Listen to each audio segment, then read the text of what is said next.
All right. Greetings, brothers and sisters. Here we go. Whew, when I say a lot is occurring, a lot is occurring. Um, so for those of you who've been with me, anyone new, praise the Most High, you're here.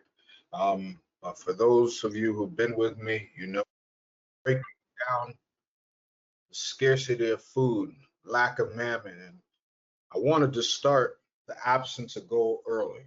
But before we get in there, for the absence of gold, I want you to know, brothers and sisters, that if you are from the seed of Israel, from the children of Israel, you have a moral obligation to be a leader. That's first and foremost. When you look into the book of Revelation, it says in order to get into the kingdom, there's 12 gates into the kingdom. Each gate is of the 12 tribes of Israel.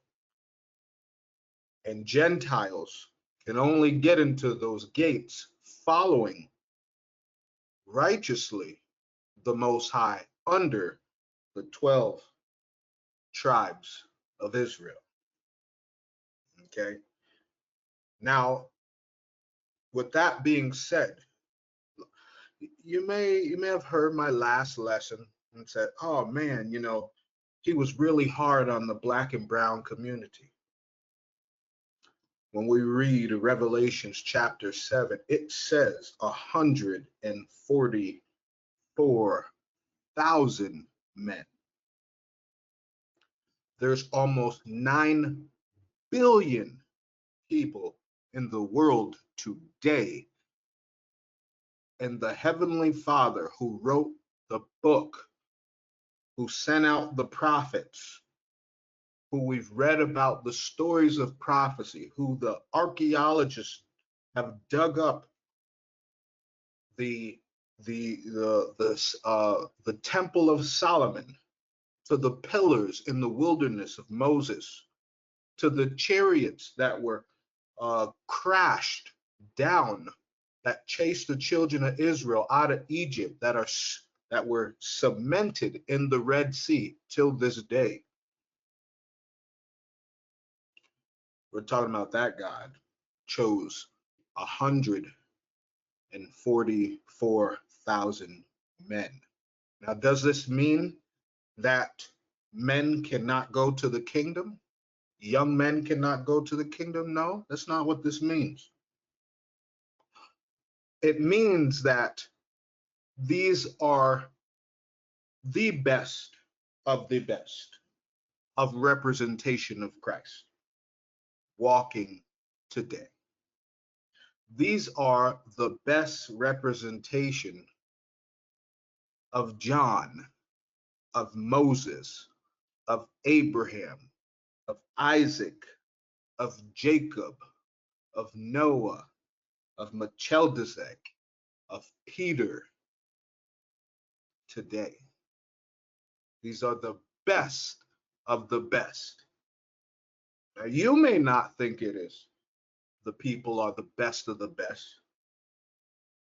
But I'm going to show you how we live in a society that has no appreciation and no love for God's gold.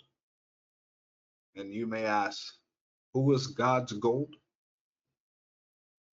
God's gold are the men of God. God's gold are the daughters of Zion who are righteous. That is God's gold. So what do you have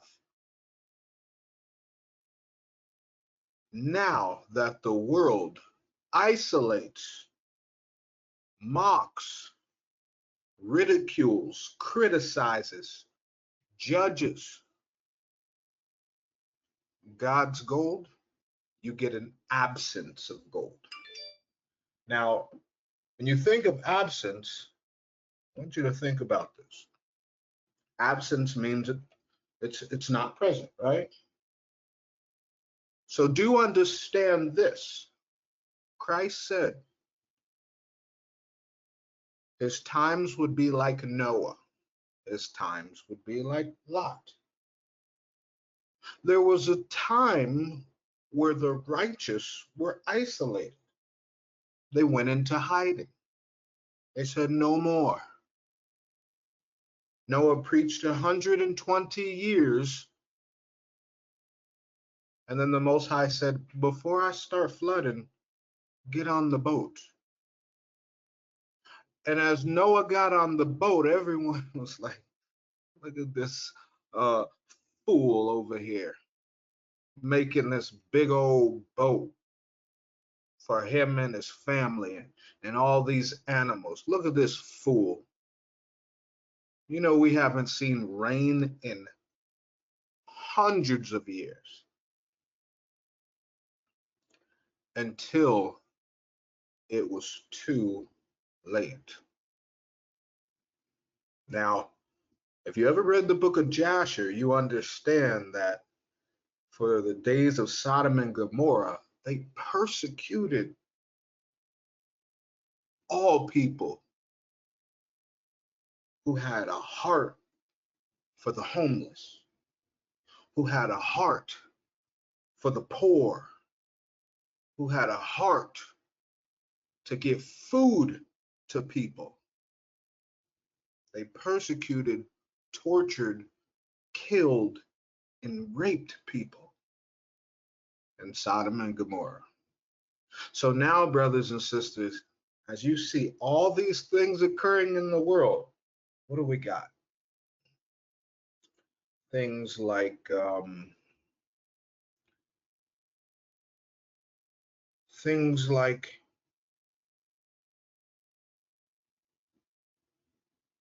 food shortages, worker shortages, water shortages, electric shortages,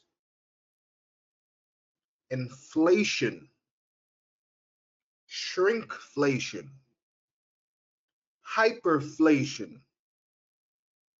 You have all these things plus more.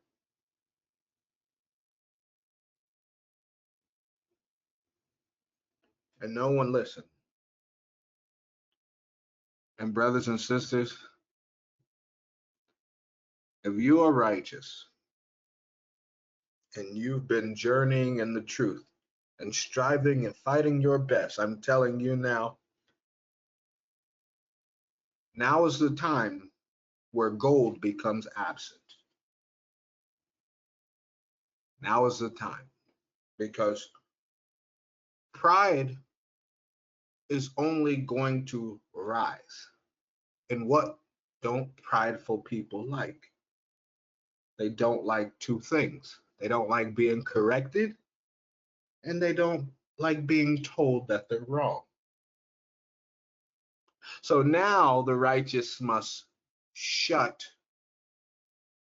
up, just like the Most High told Daniel. He said, shut up. It's not for your time anymore. Close the book. It's sealed. There's been times where Moses was removed, right, from bondage and went with Jethro before he went back to the land of Egypt to set the people free. Christ fled Israel because of Herod, seeking to kill all newborn children. Nimrod sought to kill Abraham, and he had to flee.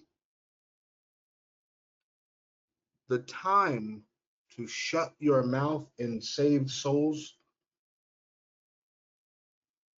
the time is nigh. You may say, that's harsh, Minister Yeshua. It is harsh, brothers and sisters, but for your safety,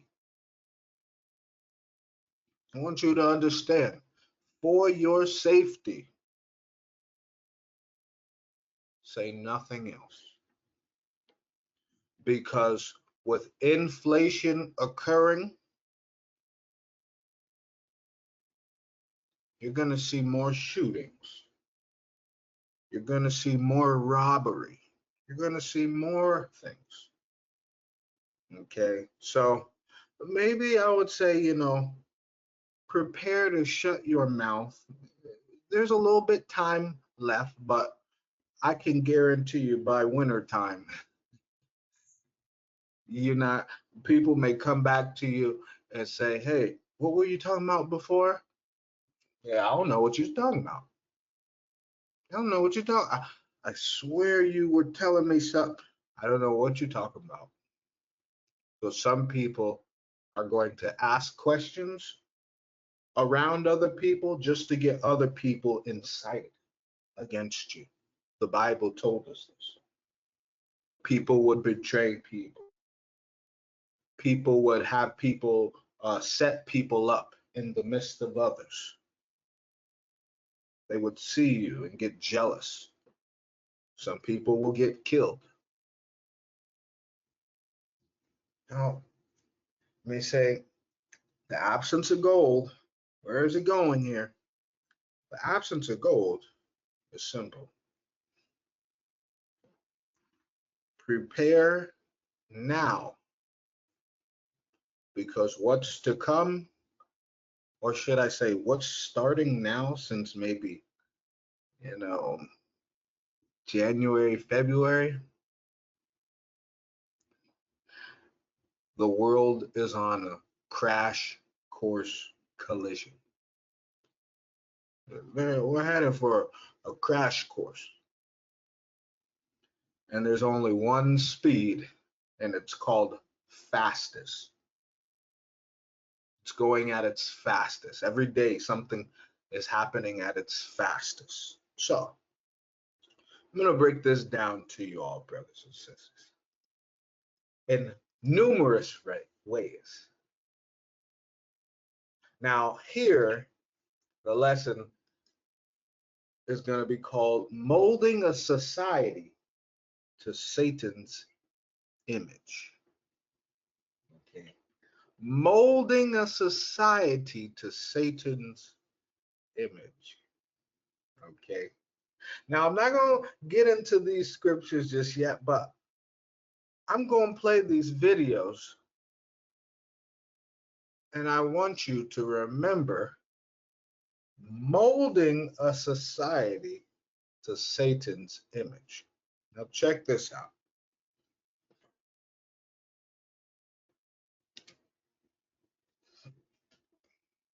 As early as 1928, the communists declared that the racial differences among our people constituted the weakest and most vulnerable point in our social fabric. By constantly probing and straining at this one spot, they calculated that eventually the cloth could be torn apart and that Americans could be divided, weakened, and perhaps even set against each other in open combat. We mustn't kid ourselves into thinking that the communists have placed their agitators only into the black communities. They're working both sides of the street. They want hatred, violence, and bloodshed between the races, and they don't care how they get it or whom they use, even children if necessary. That the communist blueprint calls also for white retaliation and violence in the black communities. It's a very important objective for the Communist Party. Ooh. So, brothers and sisters, for my brethren and sisters who are Israel born, understand that the next things that come is going to be to incite our people into emotions, to rile us up. Don't get strung emotionally. I don't care if they black, I don't care if they old, I don't care if they young. They said they'll use anybody to rile up the children of Israel for an agenda. What's the agenda? To get people to go combat against each other. Combat. What does combat mean? Guns. You think they're going to stop the guns? No. They're gonna have all emotions high, all stress high, inflation high, minimum wages and hourly wages still set at the same base, evictions high. You don't think they know what they're doing?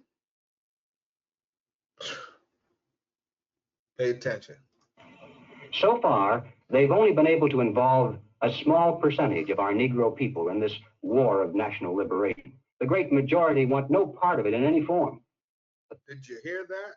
So they understood that hundreds of years ago, children of Israel, we wanted nothing to do with their liberal liberation. It had nothing to do with us. For some strange reason, now all of a sudden, since Obama came in, we done flipped from equal rights to equal gender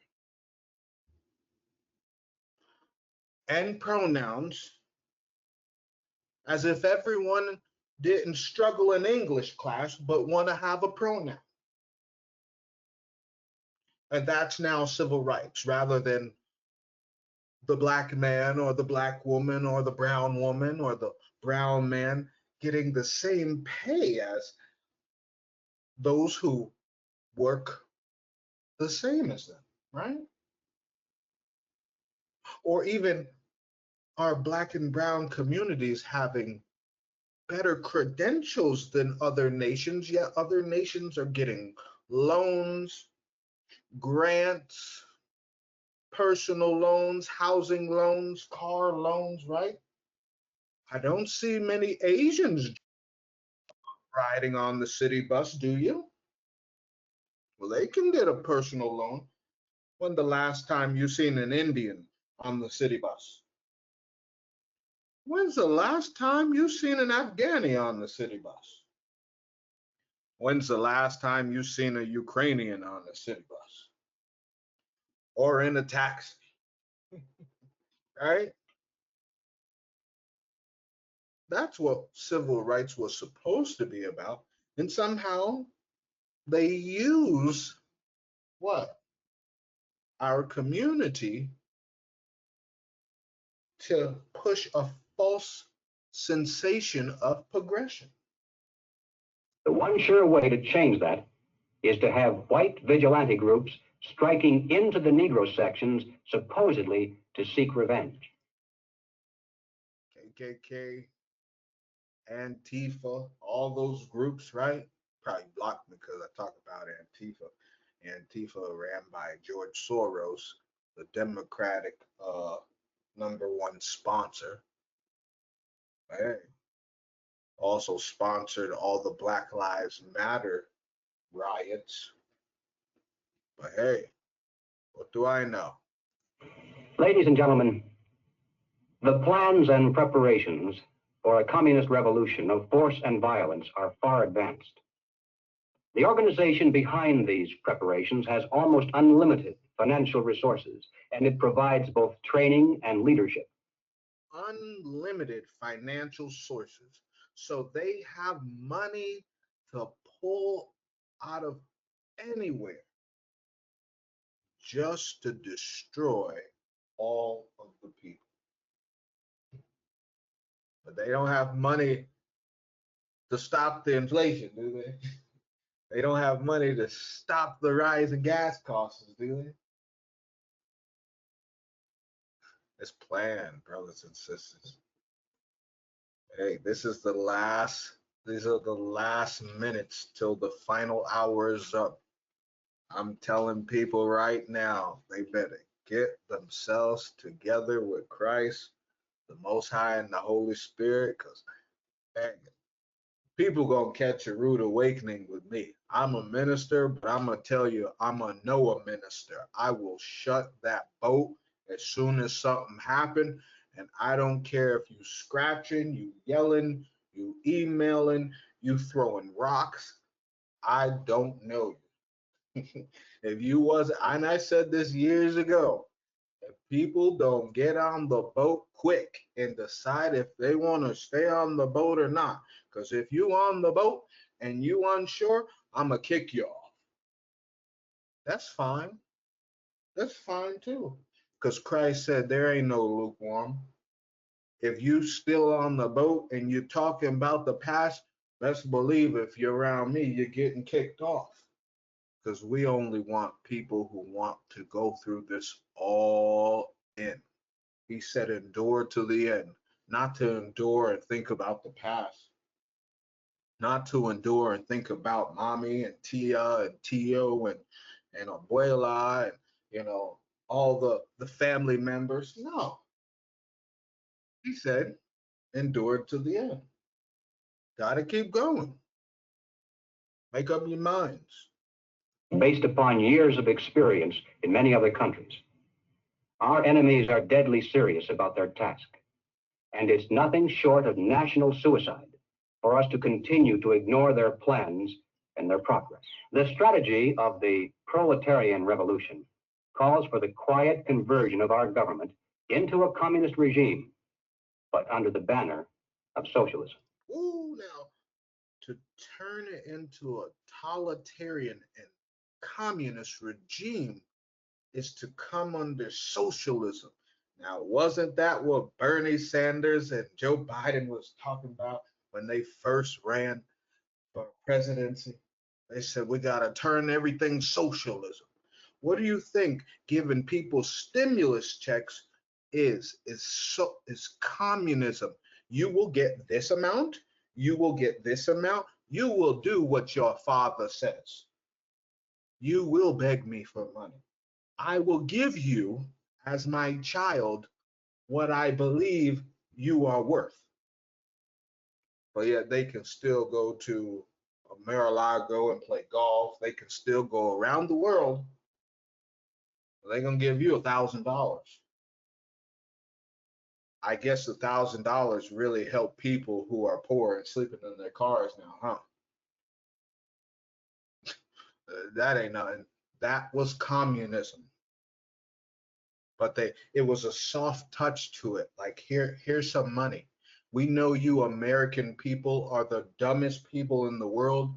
We slapped some money on it and you guys will eat it up. We say health foods and we can put all the poisons in it and you'll still believe us, even though we slap poison right on the front of it. The American people are the dumbest people in the world.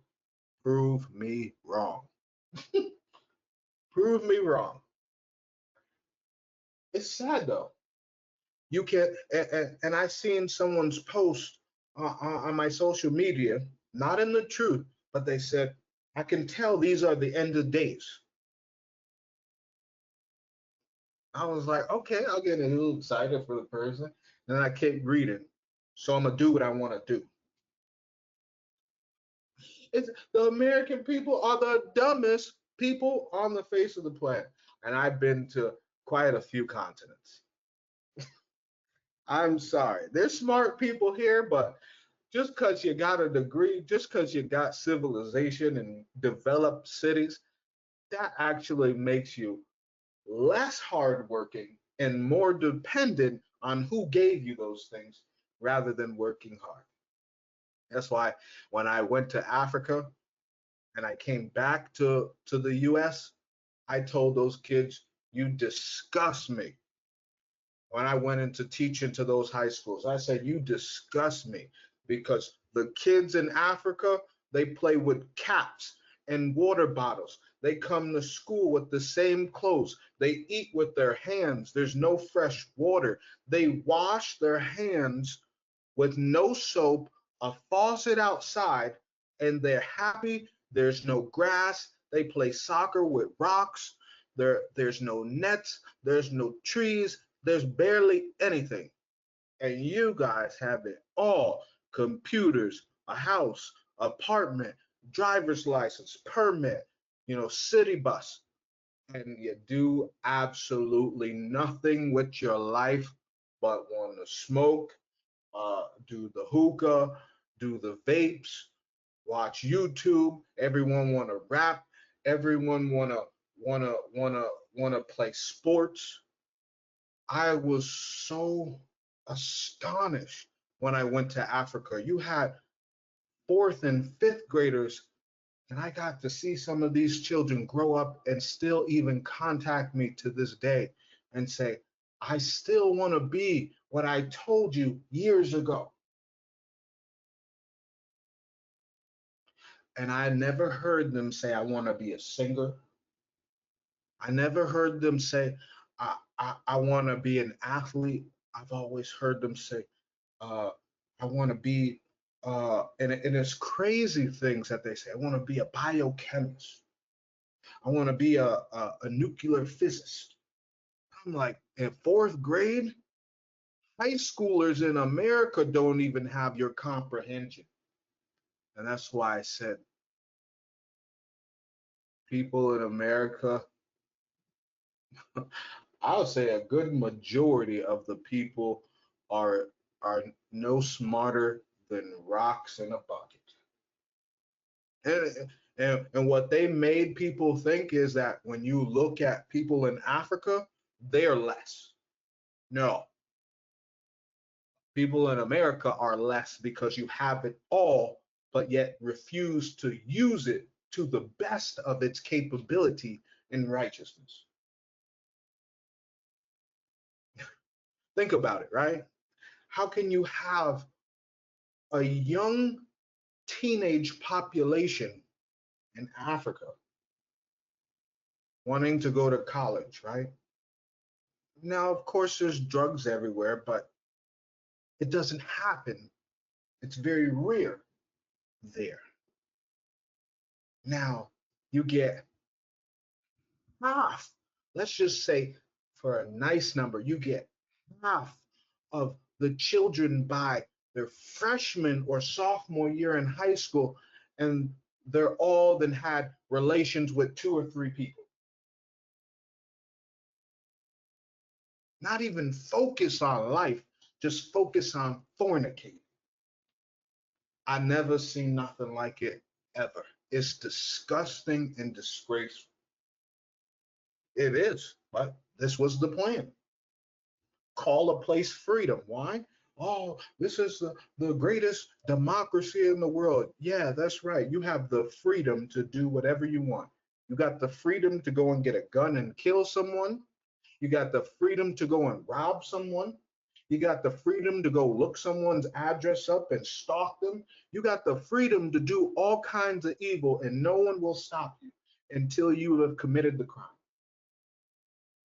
What kind of world is this? It's sick. And then for people who really want to hunger and thirst for knowledge, oh, you got to go to college. Oh, hey, remember, I'm going to keep you in debt just because you thought you wanted to get smarter. Just because you thought you wanted to get smarter, 60 grand, 80 grand, 23 grand. Now, you're investing in this college, but the college isn't investing in you by giving you a job as a terms of condition of you paying. Right? It's a broken system. But when are people going to wake up? What is socialism? Well, what is socialism? All right, let's define it. According to the dictionary, socialism is a political concept based upon the principle of government ownership and control of property, the means of production, and the avenues of commerce. Now, you remember that when the government controls the means of production, what do you think every power plant being shut down or blown up is happening? That's called they're controlling the means of production. You are living in socialism. Babylon is now a socialistic country moving into communism. Hey, I'm here to teach you. That's why I said you're gonna find my mouth and all the ministers' mouths shut real quick because we know what happens with this. Hey, if you with me, you with me. We gonna do this. But for outsiders, they're going to have a lot to prove if they keep waiting a long time to make up their mind. You're going to have a lot to prove because First John tell us to try every spirit. Just wait till everything happens. You're going to have to prove that you love the Most High in order to be in my congregation. Because I'm not going to bring in one person and bring down the other. I'm not going to bring in one person just to bring down 20 of us. It's not happening. I don't care if they was your best friend, if they was a childhood friend, sweetheart, whatever. I'm not going to bring in one person to destroy 50 people. You can forget it. And don't sit there and say, oh, Christ said, to go and get the one sheep and hold off on the 99. You understand? Christ didn't say, go amongst, leave your 99 sheep, okay? In the barn, he did not say, leave the 99 sheep, go get the one amongst 100 other wolves. Did he? Mm-mm. He said, if they go astray, if they go astray. Now, if someone goes astray, when you go and find it, they'll be grateful that you found them and follow you back to the others. They won't be like, nah, man, well, I just need time, that's your truth, or, I need time to read that. That's not a lost sheep. That's an individual who doesn't want to come to the truth until it fits their situation. We don't want them either. They can rot with the rest of the other people. They can drown with the rest of the other people outside the ark.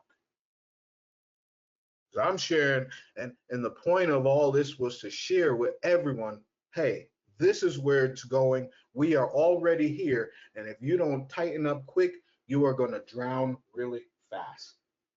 Forget the drops of the water. The water is already at our knees, and the boats haven't even been closed yet. The Most High still having mercy. The water's at everyone's knees right now. You feel a little bit, but you ain't seen nothing yet. Under socialism, those who run the government, and the communists are confident that in America they eventually will be the ones who do so. Those who run the government will know who is to get something and who has to wait, and that represents control over human beings. They gotta know what you get. Now remember, what was it? The IRS said they gonna start tracking everyone who make purchases over $400. They said that last year. What is that called? What does it say? That's socialism. It's communism. They got to know what you do. So if you buy a gun, more than $400, isn't it? With ammo, more than 400. If you buy a car, more than 400. You buy a house, more than 400, right? You get rent, more than 400, right? Mortgage, more than 400. You get a loan, more than 400. What's your loan for? They paying attention, but are you? What has all this to do with the communist revolution in America? Well, ladies and gentlemen, it has everything to do with it because the building of socialism is the communist revolution in America. It represents the process whereby our country can be moved gradually toward communism without the people even being aware of it. What? Bah! Dumb sheep, without them even being aware. So no, Christ gave a perfect example. And I think any minister, pastor, bishop, deacon who's not taught their congregation about Lot's wife, they're a failure. Because Christ said, remember Lot's wife. You know what Lot's wife is? It's the common person today. Oh, I got to see it to believe it. Oh, when it happens, I'll move my behind. I hear what you talking about, but ain't nothing happening right now. All right. I posted in 2019, the fall of America is near. People just look at me like, all right, all right. 2020, hey, put it up there once or twice. Okay, a few likes.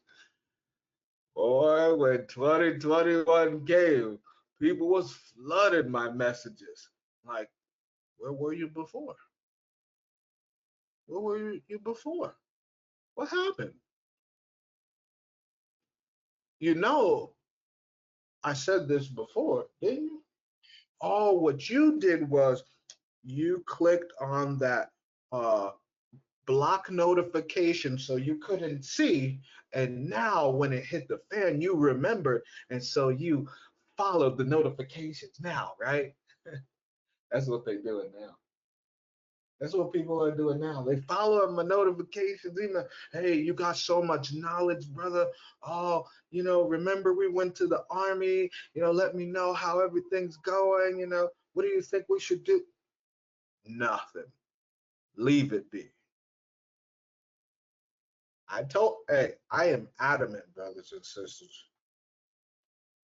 If you come knocking on my boat and you've had the opportunity to know me and hear what I've been sharing with everyone, as the Bible says, liberally. I don't charge on separate academies for any hidden knowledge. If I get it, you get it. I don't do a Patreon to make money off you. I don't ask for tithings in my videos. I give you straight the word of God and how it's correlating today. You don't want to pay attention? Go now. Go on now. Don't let the door hit you. Go now. We got time for people who don't believe. No matter what grievance we may have, real or imagined, no matter what national problems we may face, the communists seize upon these as excuses to build socialism. They have one and only one solution for all problems: more government, more government, and then more and more until it's total government. And forgive me for saying it one more time: total government is communism.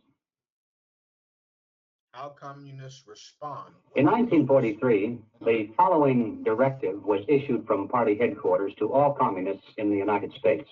It read, "When certain obstructionists become too irritating, label them after suitable buildups as fascist or Nazi or anti-Semitic, and use the prestige of anti-fascist and tolerance organizations to discredit them." Hey, so this man giving you the playbook of how they're going to deem us as uncivilized because we read the Bible, because we're against communism.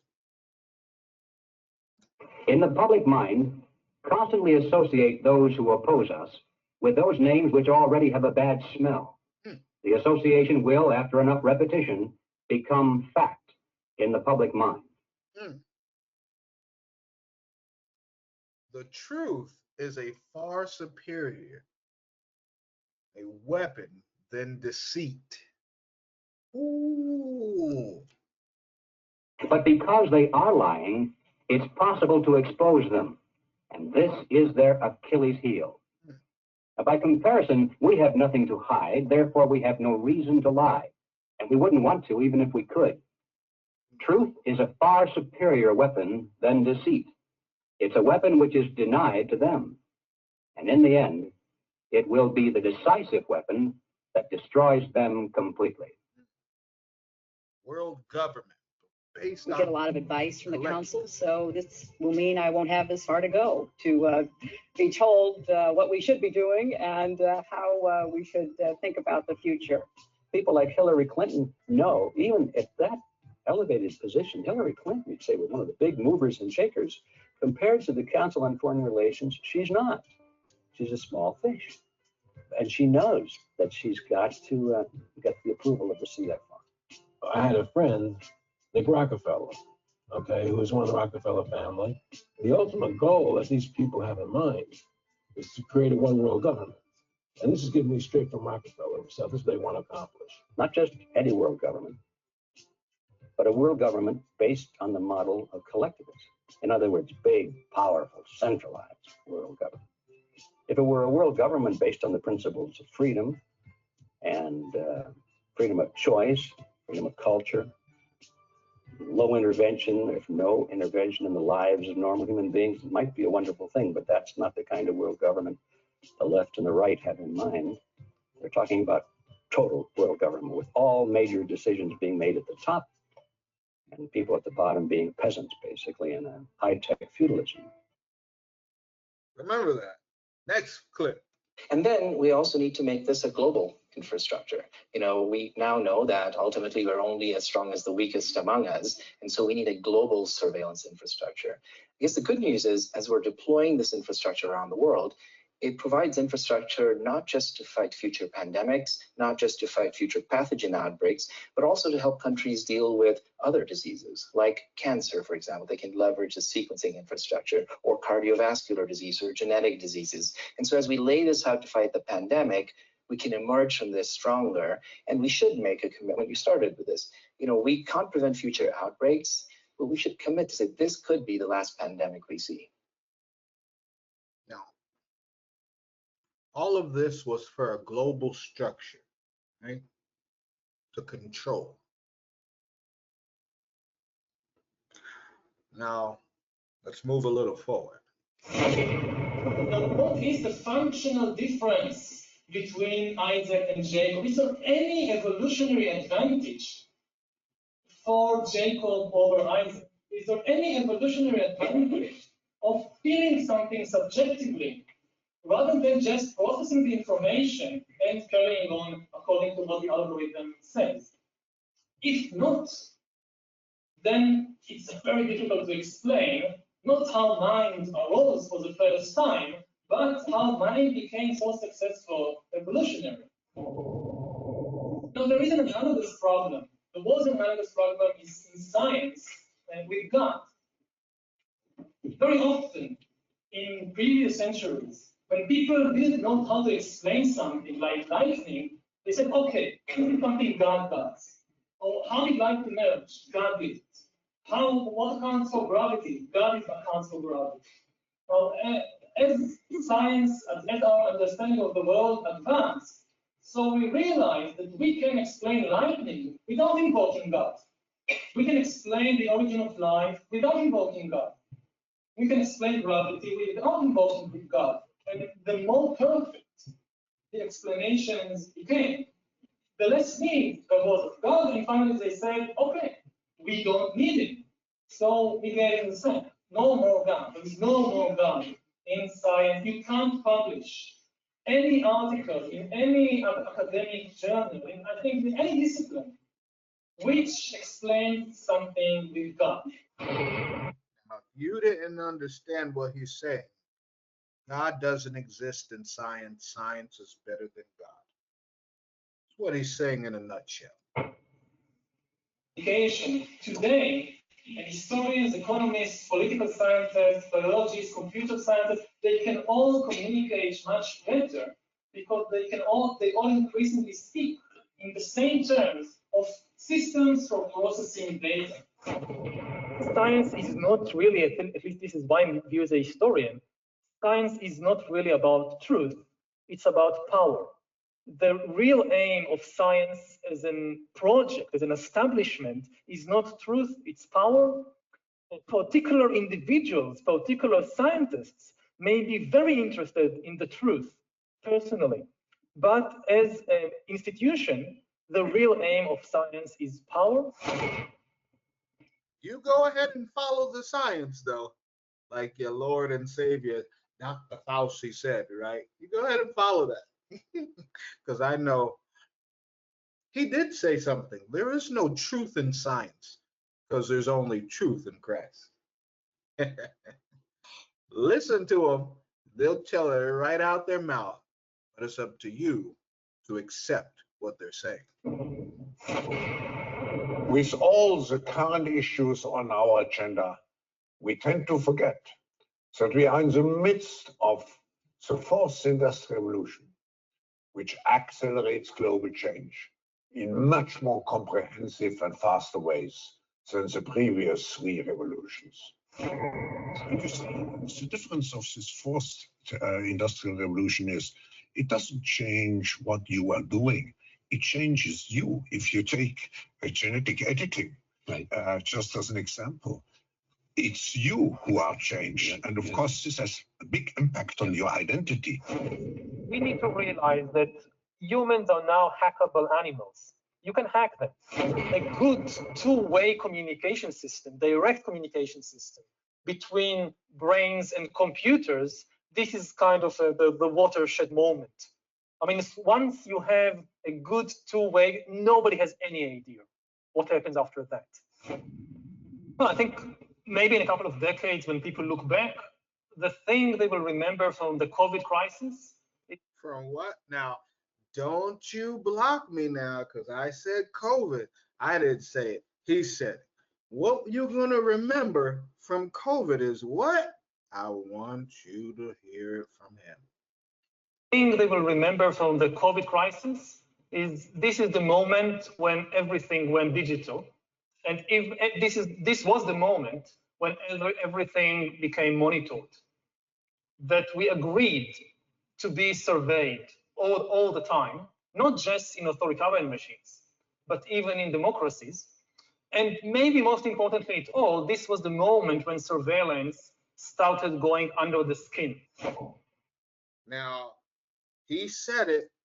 What did people put under their skin? I'm going to let you decide. Because how can he sit there, who is the head advisor for all of this? How can he sit there and say, this was about surveillance under the skin? What were they just pushing for everyone to take? How would surveillance get under your skin prior to this? It wouldn't. They would need you what? Satan always needs to submit people through fear. Most High wants you to submit in love. Satan uses fear. I think the big process that's happening right now in the world is hacking human beings, the ability to hack humans, to understand deeply what's happening within you, what makes you go. And for that, the most important data is not what you read and who you meet and what you buy, it's what's happening inside your body. Remember, he said it. Again, I think that the biggest question maybe in economics and politics of the coming decades will be what to do with all these useless people. The problem is more boredom and what to do with them and how will they find some sense of meaning in life when they are basically meaningless, worthless. My best guess at present is a combination of drugs and computer games as a solution for more. It's already happening. Ooh, how do you make people useless? Drugs and computer games, video games. What is all America strung on? Drugs and entertainment. Worthless people. Hey, they said it.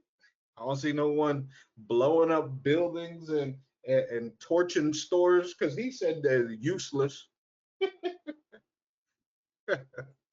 Man. Under different titles, different headings, you see more and more people spending more and more time or solving their inner problems with drugs and computer games, both legal drugs and illegal drugs. You look at Japan today, and Japan is maybe 20 years ahead of the world in everything.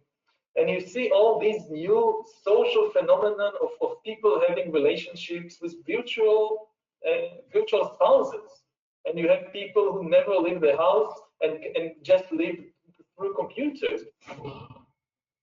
I think once you're superfluous, you don't have power. Again, we're used to the age of the masses of the 19th and 20th century, where we saw all these successful, massive uprisings, revolutions, revolts. So we are used to thinking about the masses as powerful. But this is basically a 19th century and 20th century phenomenon. I don't think that the masses, even if they somehow organize themselves, stand much of a chance. We are not in Russia of 1917 or in 19th century Europe. He said, I don't care if y'all know the plan. Y'all don't stand a chance. I want that to sit and stab your heart 1,000 times. He said, if you organize, you still don't have a chance. So they have planned meticulously on every angle to make sure people burn in hell.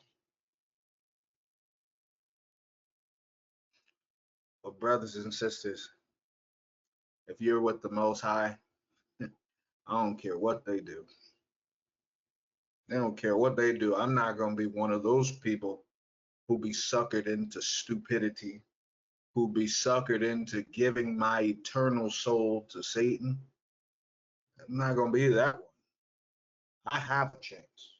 My chance is through Christ and through this Bible, making sure that I understand and I'm aware what's going on at every possibility that I can do to make myself aware and to help others aware. Brothers and sisters, it all also plays a part on you. 2 Timothy 2:15. Study to show yourself approved. Study, read. Because at the end of the day, when we all stand before Christ, Christ is going to show you all your works and say, this is exactly what you've done for me. And he's going to say, what have you done for the world and for Satan? You don't want that. You don't want the book of judgment, your name to be in the book of judgment and disappointment.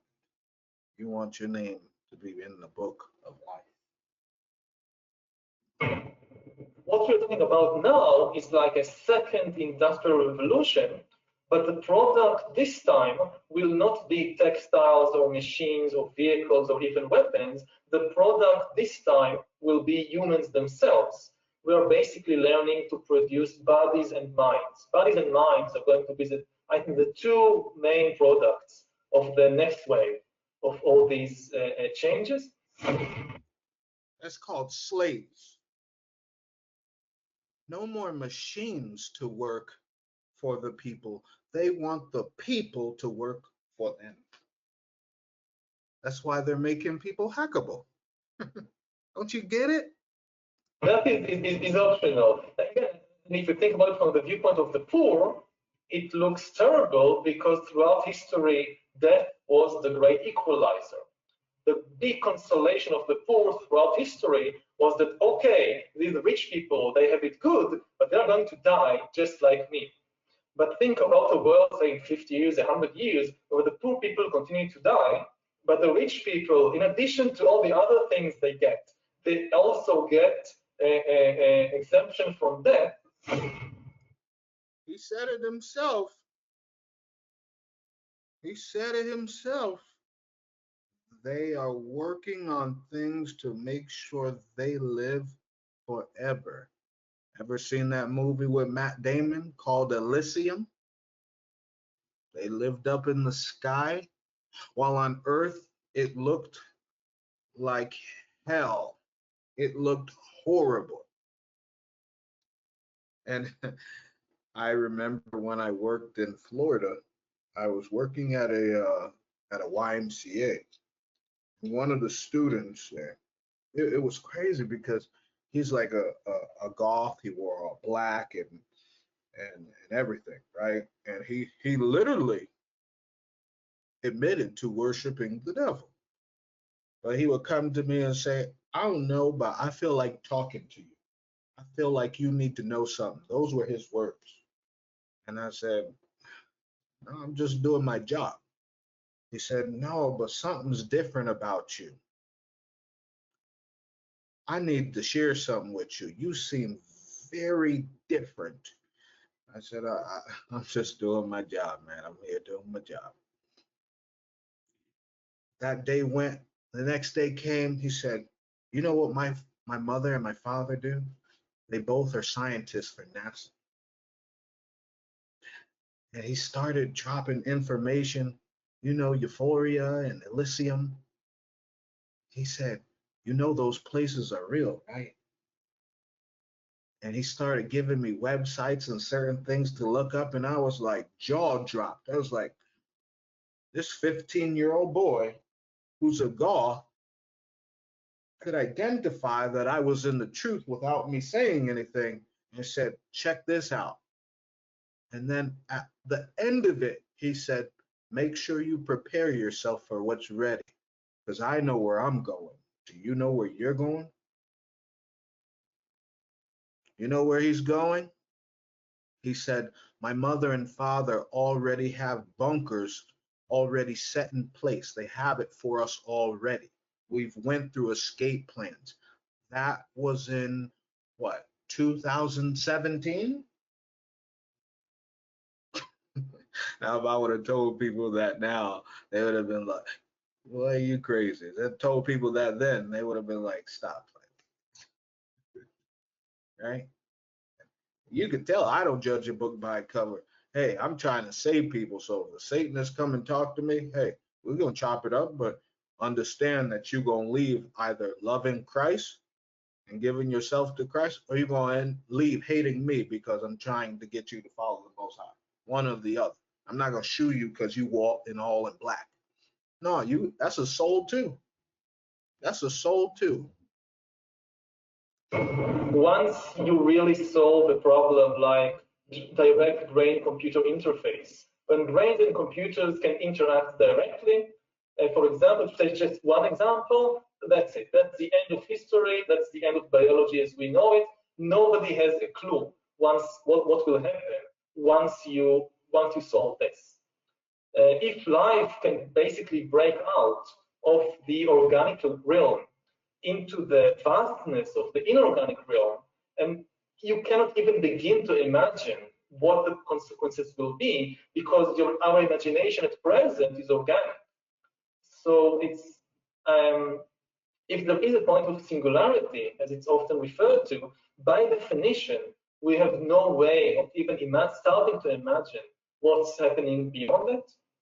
Looking before the point of singularity, just as the trend is gathering pace, as the new attitude, I think, is to treat old age and death as technical problems, no different in essence than any other disease. It's like cancer, it's like Alzheimer's, it's like tuberculosis. Maybe we still don't know all the mechanisms and all the remedies, but in principle, people always die for one reason and one reason only, and that these are technical reasons, not metaphysical reasons. People today actually manage to live, and many people, as isolated, alienated individuals in the most advanced societies, many people live as alienated individuals with no community to speak about, with a very small family. It's no longer the big extended family. It's now a very small family, maybe just a spouse, maybe one or two children, and even they might live in a different city, in a different country, and you see them maybe once in every few months, and that's it. After millions of years of evolution, suddenly within 200 years, the family and the intimate community break, that they collapse. Most of the roles fulfilled by the family and by the intimate community for thousands and tens of thousands of years are transferred very quickly to new networks provided by the state and the market. You don't need children, you can have a pension fund. You don't need somebody to take care of you. You don't need neighbors and sisters or brothers to take care of you when you're sick. The state takes care of you. The state provides you with police, with education, with health, with everything. Now, isn't that what society is like? How many females in today's world, even minus when the lockdowns and all the pandemic began, how many people didn't want to have children? Oh, I just want to work on my career. I just want to work on my goals. Oh, well, once I get successful, then I'll bring a child. Yeah. Right. In fact, if you realize they took the playbook out of the Bible and flipped it. And why I say flipped it, they had everyone do what Abraham and Sarah did. But then they took it to another level because Abraham and Sarah were scared when they had the child, right? They're like, we're old. How could we do such a thing? Now,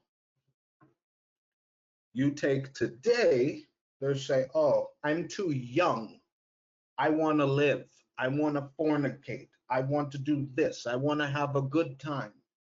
Good time going to the club. You know, when I went into the army at 19, I went and my roommate took me out to the club and I'm like, is this what adulthood is like? Y'all are losers. Like all you do, you can only live for 3 and 4 days of the week just to spend your money on alcohol and act like your life is okay, but you want to shake, you want to dance, you want to fornicate, you want to drink, you want to smoke. Like this is what, like, and it's sad because these things happen within the children of Israel's community the most. You don't see no liquor store in a gated community. You don't see a Popeyes on or a fast food restaurant at every corner and on the nice sides of the cities. Don't you know you're being fooled? Like they're like, haha, look at y'all. All you want to do is drink. All you want to do is eat. All you want to do is party. Well, I'm here, brothers and sisters, as a representative of Christ, saying, guess what? We gotta correct ourselves. And that's what this journey is about, correcting yourself. And then when you recognize that you cannot correct yourself anymore, it's time to let Christ take the steer. That's what it is. And trust me, if you are humble and you have humility in your heart, you will say, all right, Most High, you got this. Let your son take over. Let the Holy Spirit take over because I can't do this. I can only go so far. Now show me the rest of the way. Look what they're saying now. Look what's happening. It's sad though, but hey, by the absence of gold, I sit there and tell brothers and sisters, hey, we should stop doing this. Let's not do this. Forget you, da, da, da, da. Oh no, you don't know. Da, da, da. Hey, I tried. I tried. In terms of ideas, in terms of religions, the most interesting place today in the world, in religious terms, is Silicon Valley. It's not the Middle East. They didn't slap the Bible in the face. If you read Galatians, it says Mount Zion or Mount Sinai is in Arabia. That's why he took a shot at the Middle East, which is the most highest mountain. And he said religion doesn't start in the Middle East anymore, where Abraham and Sarah and the Garden of Eden is located, which is now a desert. But he said it starts in Silicon Valley, technology, the beast system, AI, artificial intelligence. This is where the new religions are being created now by people like Greg Kutzman, and these are the religions that will take over the world. You heard him. It's a religion that's going to take over the world. And I'd say they're doing a very fine job making sure that people are just spiraling down, down, down into the deep abyss of Satan. They're doing a great job. Splendid job. I couldn't say they couldn't do any better, because guess what? They've been planning for years. Hey, these are some individuals. That's all I can say. These are some individuals. Okay. Now, really quickly, molding a society to Satan's image. Now, remember when they were talking about the infrastructure, the useless people, right? You would have thought, and I'm going to teach you, brothers and sisters, the next time you watch the news, I'm going to challenge you to remember some of these scriptures. Okay. I want you to first remember this, because when he says useless humans, when he says hackable, when they say all these crazy things, you go to Ephesians 6 and 12 and say, for we wrestle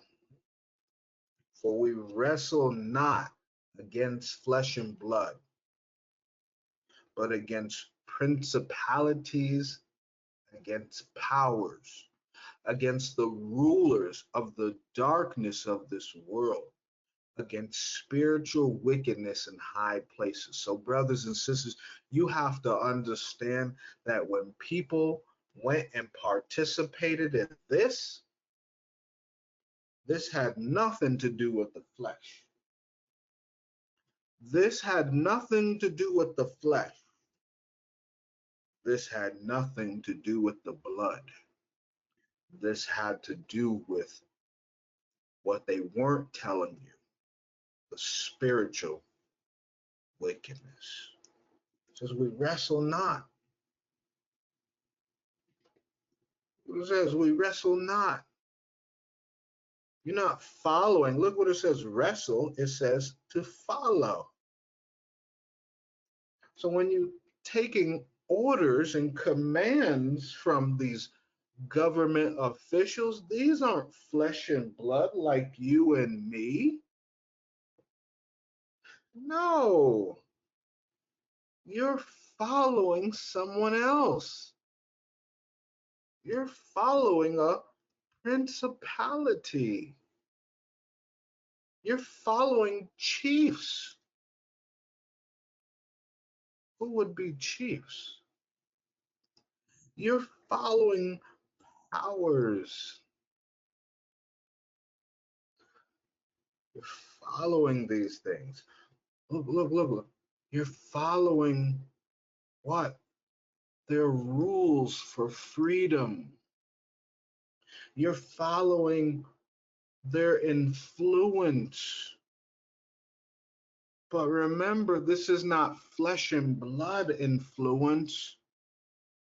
This is influence to give you what? In the sense of ability, a force, a superhuman ability, superhuman strength. That's the Bible's words, not mine. Against rulers. Remember it said chiefs. Look, ruler. Look what it says, a world ruler. So yes, if you go and follow one of these presidents, one of these prime ministers, congressmen, congresswomen, you are literally following Satan himself. Now, there are some congressmen who talk about, hey, they try and, say things about the truth. That's great for them. But are they leaving the corruption, knowing that, because how can one congressman to hundreds of them stand up against one, right? They can, or excuse me, how can one stand out against all the others? So why would you stay in a place where you have no power? So they're all on the same side, are they not? For example, let's use what Christ said: a house divided cannot stand. If Democrats and Republicans just alone in Babylon were so at odds, would there be a Congress or a House of Representatives? You've been fooled. You've been following Satan the whole time. It says, rulers of the darkness, of the darkness, shadiness, obscurity of this world, this one that we're on, this world. Look what it says, specifically a messianic period. So what was that meaning? That means that the time where Christ would return. Messianic is the Messiah's age. So as Christ was coming back, there would be more and more and more and more spiritual wickedness. And the people who are claiming to be leaders of the world, they're all rulers of the devil. And guess what? They sit there and have all the bozos in the world follow them, oh, green and fossil fuels and this and that. How ignorant do people look? I mean, think about it. Think about how many years that they have had these democracies that they call countries established. And they've been running game on the citizens. How long? Oh, this year we're going to vote. And this year we're going to see. And then we're going to do it again after. And you're going to shut up and take it. And we're not going to do nothing. But you're going to shut up and take it. We're going to scratch your back with some of the things that concern you. We're going to go on vacation because you're going to pay for it because your taxes. We're going to tell you that you have money, but really, the stock market, what? The stock market gambles everyone's bank account. So when the stock market goes, so does your paycheck and your bank account. And you're going to take it. Christ told us, Most High told us, watch for spiritual wickedness in these high places. Okay. And let me share this with y'all real quick. One moment. Let me share this with y'all. I got this little quick clip here. And I want y'all to see this, right? And remember, they were talking about science is about power, right? Forget about God, right? And remember when everything was going on about this, you used to hear this all the time. The pandemic has tested all of us as we've learned to live, work, and interact differently. Whether or not you've gotten sick, we must strengthen our immunity and our resolve to defeat COVID. The COVID vaccines offer a safe and effective way to keep you, your family, and your colleagues safe. So please, ask the questions. Follow the science. Get vaccinated. and follow the science. I ain't hear nothing about the Most High. Ask questions. What questions? That regard them. Not seek God. Get your life together and focus on your temple. But follow the science. See, this is what the Most High was talking about. Follow the science. They told you what science is. It's not about truth, it's about power. If I can use science, because remember, they done indoctrinated everyone, right? From elementary and middle school, science, do your science project, science. I never forget it. I tell the story all the time. I remember when I was in high school, I was in New York. They had me do a evolution project, and I looked at that teacher like, you must be dumb, dumb, and dumber. I said, no. Fail me. I said, no. She asked me why in front of everyone. I said, because I don't believe we came from monkeys. Why monkeys still around? And every time she taught about evolution, I would interrupt her class and start reading the Bible out loud. I did that in high school. And they suspended me and took me out the classroom with an officer. I remember that. And then they said, you know what? You got to do this because you're going to fail. And I said, I said to my mom said, well, don't do it, but put God in it. And I said, you know what? That's what I'm going to do. And guess what?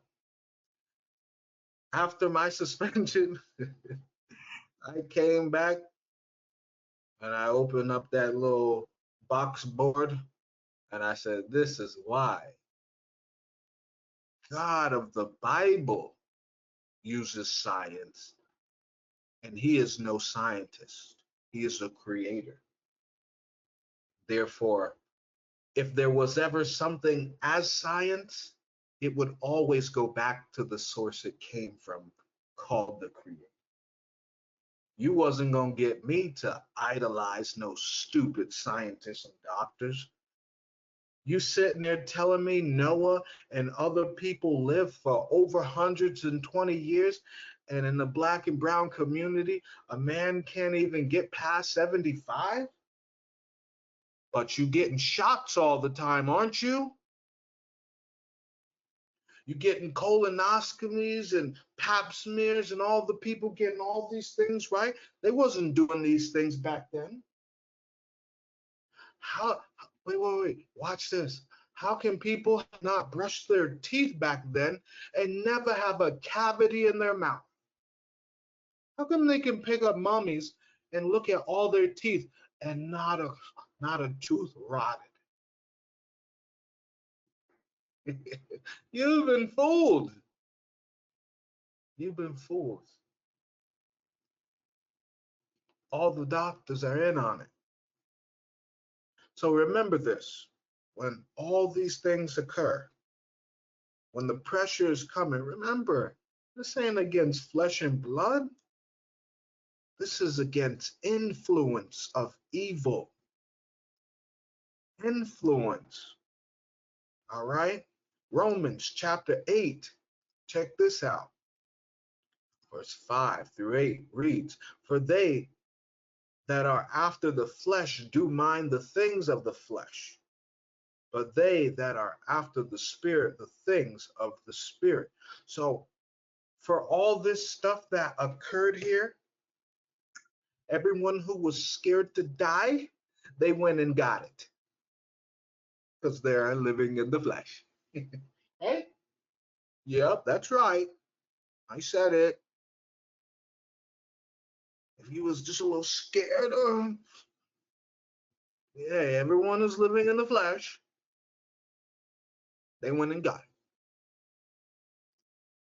it. Now, everyone who was living in the spirit or listening to the influence of heaven trying to even steer them to the Most High, saying, something don't seem right about this.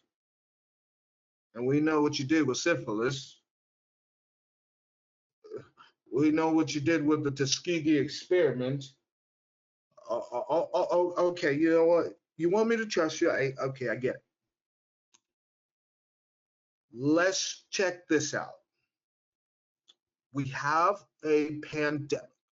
It's killing masses amount of people by the millions. But you got the vaccine in less than 2 years. You can't even keep the facilities to keep baby formula going, but you can produce billions of vaccines? I'm not the smartest person, but what's going on here? Right? Verse 6 says, for to be carnally minded is death. Carnally minded means it to be earthly, but to be spiritually minded is life and peace. You know, I'm peaceful. Everyone who was listening to myself, everyone knew, hey, Minister Yashab gonna have the exemptions for you. But I told you what? If you get the exemption, understand you will be a target. I also told you how to be wise. I also told people to move from where they are. Because even the Bible tells us in 2nd Ezra, chapter 16, verse 40, he said, oh, my people, hear my word. Make you ready to the battle, and in those evils be even as pilgrims upon the earth. Pilgrims move from place to place. That's why I say, he that selleth, let him be as he that fleeth. You want to endure until the end, you was going to have to make sacrifices. Everyone has to make sacrifices. That's what it was going to be. Oh, no. Oh, no. I think I'm just going to wait it out. Now people can't get jobs, right? Now people don't want to get jobs, all kinds of stuff. Verse 7, because the carnal mind is enmity against God, for it is not subject to the law of God, neither indeed can be. So then they that are in the flesh cannot please God. You know, something crazy is happening here. Something's crazy. Something crazy is happening. And I'm gonna say this. I'm okay with no one believing it. It's perfectly fine. Hey, it's gonna happen either one way or another. You know when they said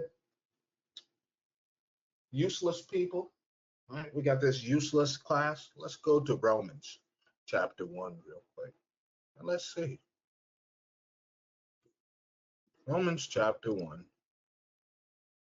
verse 2 reads, hear, O heavens, and give earth, O earth, for the Lord hath spoken. I have nourished and brought up children, and they have rebelled against me. The ox knoweth his owner, and the ass his master's crib. That ass is a donkey, obviously. But Israel doeth not know, my people doeth not consider. Why is this so true? I can go to 50 brothers right now and tell them, you know, that we're God's people. Oh, that's the white man's book, man. Hey, you know I don't believe in that. I believe in spiritualism. Hey, God knew his people. Most High knows his people. As sinful nation, a people laden with iniquity, a seed of evildoers, children that are corrupters. They have forsaken the Lord. They have provoked the Holy One of Israel unto anger. They are gone away backward. Why should ye be stricken any more? Ye will revolt more and more. The whole head is sick and the whole heart faint. And when it says the whole head, it means us men. It means the men who are the head. If the head is sick, then the heart is also faint, weak. Who is the heart of a household? The mother.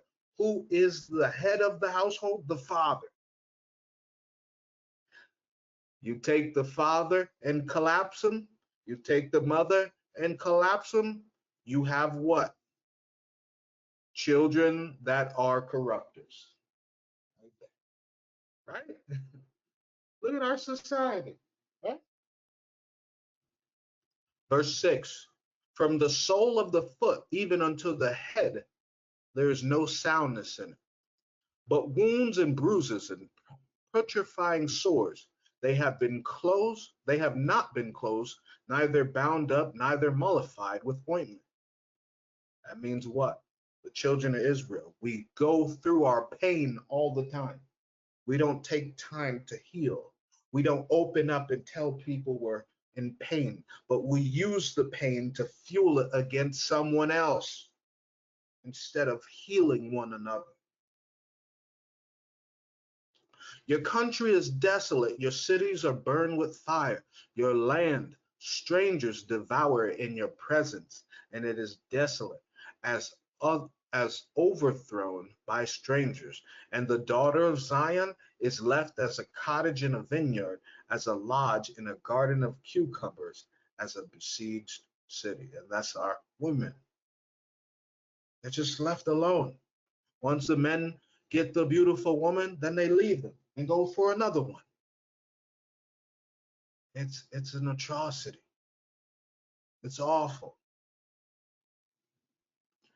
Except the Lord of hosts had left unto us a very small remnant, we should have been as Sodom, and we should have been like unto Gomorrah. Hear the word of the Lord, ye rulers of Sodom. And this is referring to the men of Israel, because us men of Israel, you notice how they say everyone want to be a lion, but nobody want to do what lions do. Everybody want to be a king, but no one want to do what kings do. Kings correct. I don't care if you like me. I don't care if you agree with me. Guess what? I tell people this all the time in my congregation. My job isn't to like you. My job is to get you to heaven. I could care less how you feel about me. I got a job to get brothers and sisters, Jews and Gentiles to heaven. I love you enough to get you to heaven, just like I would want you to love me enough to get me to heaven. But what? Our men? Oh no, that ain't my child. That couldn't be my child. Why can't we step in? Ladies, same thing. Why can't you step in without wanting to fight another sister? Hmm? I ain't gonna be so judgmental and argumentative. Verse 11, to what purpose is the multitude of your sacrifices unto me, saith the Lord? I am full of the burnt offering of rams and the fat of fed beasts, and I delight not in the blood of bullocks or of lambs or of he goats. When ye come to appear before me, who hath required this at your hand, to tread my courts? Bring no more vain oblations. Incense is an abomination unto me. And that's for all our families. They all be lighting incense. But you don't want to get into that. You don't want to get into that. The whole lighting of the incense. Because hey, if you want to know about it, just do your research. But it's for pagan gods and it's to invoke demonic spirits into your house. That's what incense are for. says the new moons and Sabbaths, the calling of assemblies, I cannot away with. It is iniquity, even the solemn meeting.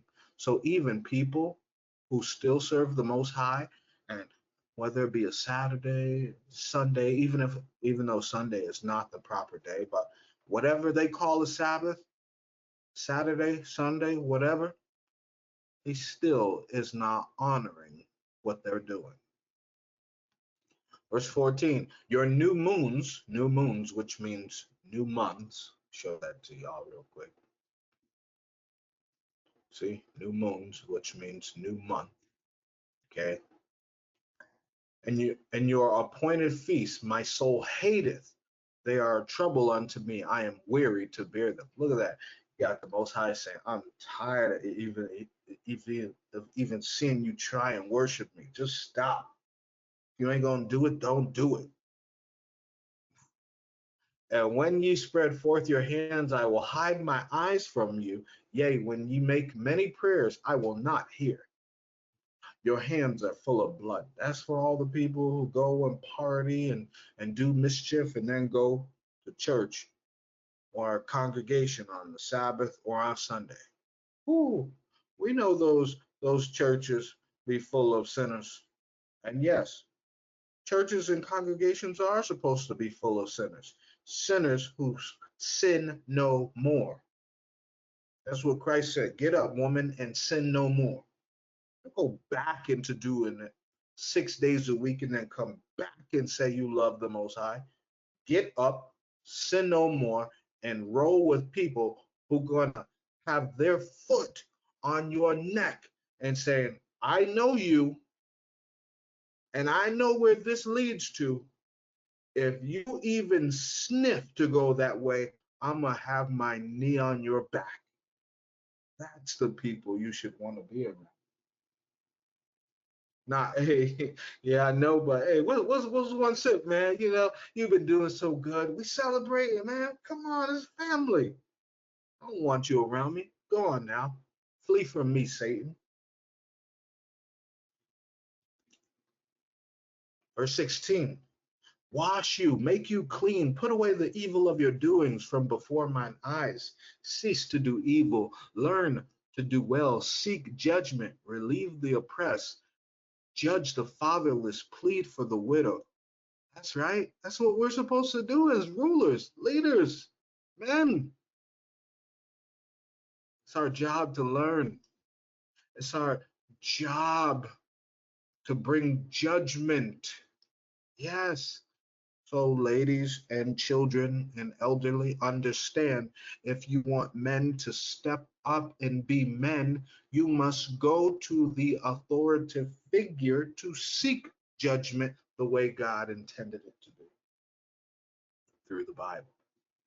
We must relieve the oppressed. How many brothers and sisters in our communities are just oppressed with debt or oppressed with hard decisions that they need a couple dollars? But you know what? Say, hey, instead of giving them the money, say, I'm going to take time out of my day to go and help you fix the solution. And then when I see that you're ready to put effort to the solution, I will be there to assist you. I will be there and we'll all pitch in to aid a little something for you instead of just giving someone money. Brothers and sisters, this is how people die. When you just give them money and you say, oh, you need a couple dollars, that doesn't show that you care about someone. When I see people when I would be down and out, they, oh, you just want a few dollars? No, I want you to ask me how I'm doing. I want you to ask me why this happened. I want you to sit down with me and take time out and say, hey, I love you so much. I want to see a solution for you. I don't want you to see you in a permanent state of oppression. I want to see a solution for you. Let's work on this together. Because I know if I was in your shoes, I would want you to do the same thing. I wouldn't want you to give me $10 or $50 or $100 and keep it moving. Talk to me about solutions, how I can get better, how I can overcome this. We're supposed to judge the fatherless. Yeah, talk to these young men and these young ladies. What's going on? What are you doing? You want to be treated better? You want people to look at you like a man? You got to do manly things. You want people to look at you as a woman? Look at what these women are doing. Don't look at those females. Don't look at those females on TikTok. Don't look at those males in every single video. We smoking, we got guns in the air, every single video. That's not a man. That's not a man. A man is a leader. A man stands out on his own, knowing that it's going to be hard, but people will never say they're looking at him until they can see he's committed to it. Same thing with a female. And a woman, for our fatherless ladies, say, hey, you know what? Why do the females do the things they do? We all know.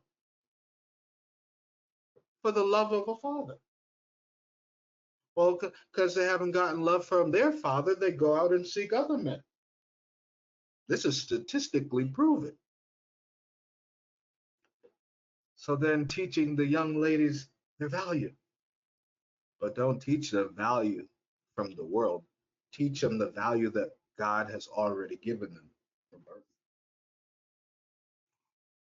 That's how you raise a nation. That's how you raise a nation. So then from middle school, you won't have children wanting to fornicate, thinking about boyfriends and girlfriends and dating.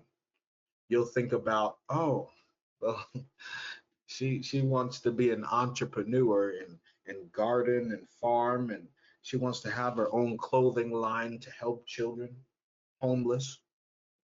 Me, well, for me, I want to start a learning business. I want to teach. We have people in our communities who have ADHD, autism. Why can't we have, men learn how to correct these errors? Mental health, talk about depression. You don't think our people have depression? We are the greatest hiders of depression. This is what the Most High said a few verses up. We hide our scars because we've been taught that emotions are weakness. We've been taught that you gotta be hard. Don't be soft. You gotta be hard. Don't no one like you crying all the time, right? But crying shows what? Affection. It shows love.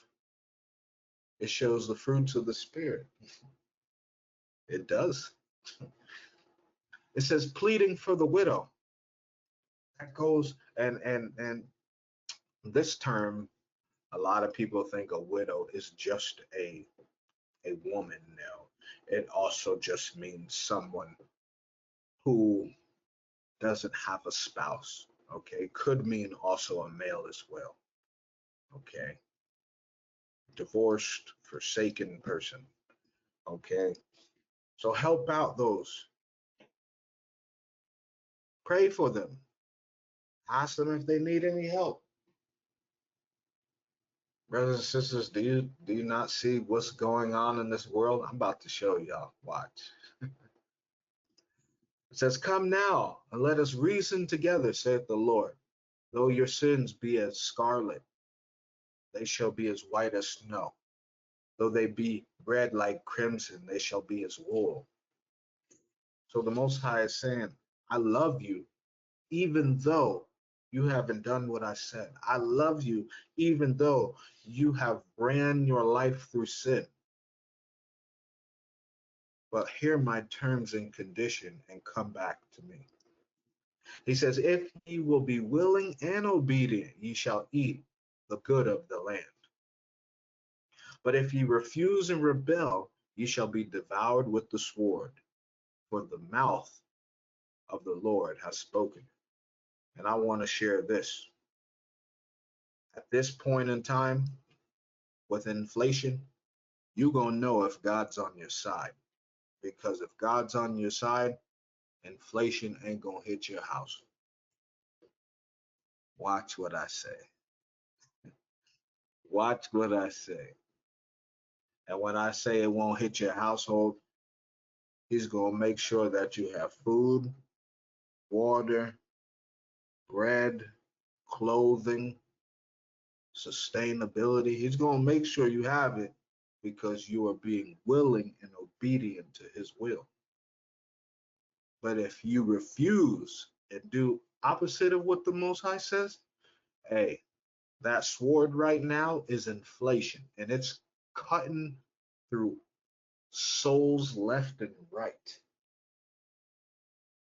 And it is devouring souls right now. I'm going to show you. You don't believe me? Fine. Check this out. There is some bad news to report on the U.S. economy. Consumer inflation jumped 7.9% over the past year. That's a near 40-year high. Gas prices are up 38% year to year, not including the most recent spikes. And monthly rents are also skyrocketing, pricing some people right out of their homes. CBS's Nancy Chen reports from South Florida, which is seeing the nation's largest rent hikes. Here we go. It's hard enough for Jamie Wolf, a single mom, to raise 3 kids. Now her landlord is raising the rent by nearly $1,000 a month, a 30% hike. Previously, I got 5%, 6%, I think, increases. Sure, but $1,000. It's impossible to prepare for. Apartment sticker shock is happening nationwide, soaring nearly 20% last year across the U.S. But in the Miami metro area, they're up nearly 50%. Forcing Wolf, who lives in Boca Raton, to make sacrifices. I go to aftercare for a couple of hours each afternoon so that I can work, and so we have to take that away for sure. This is about survival.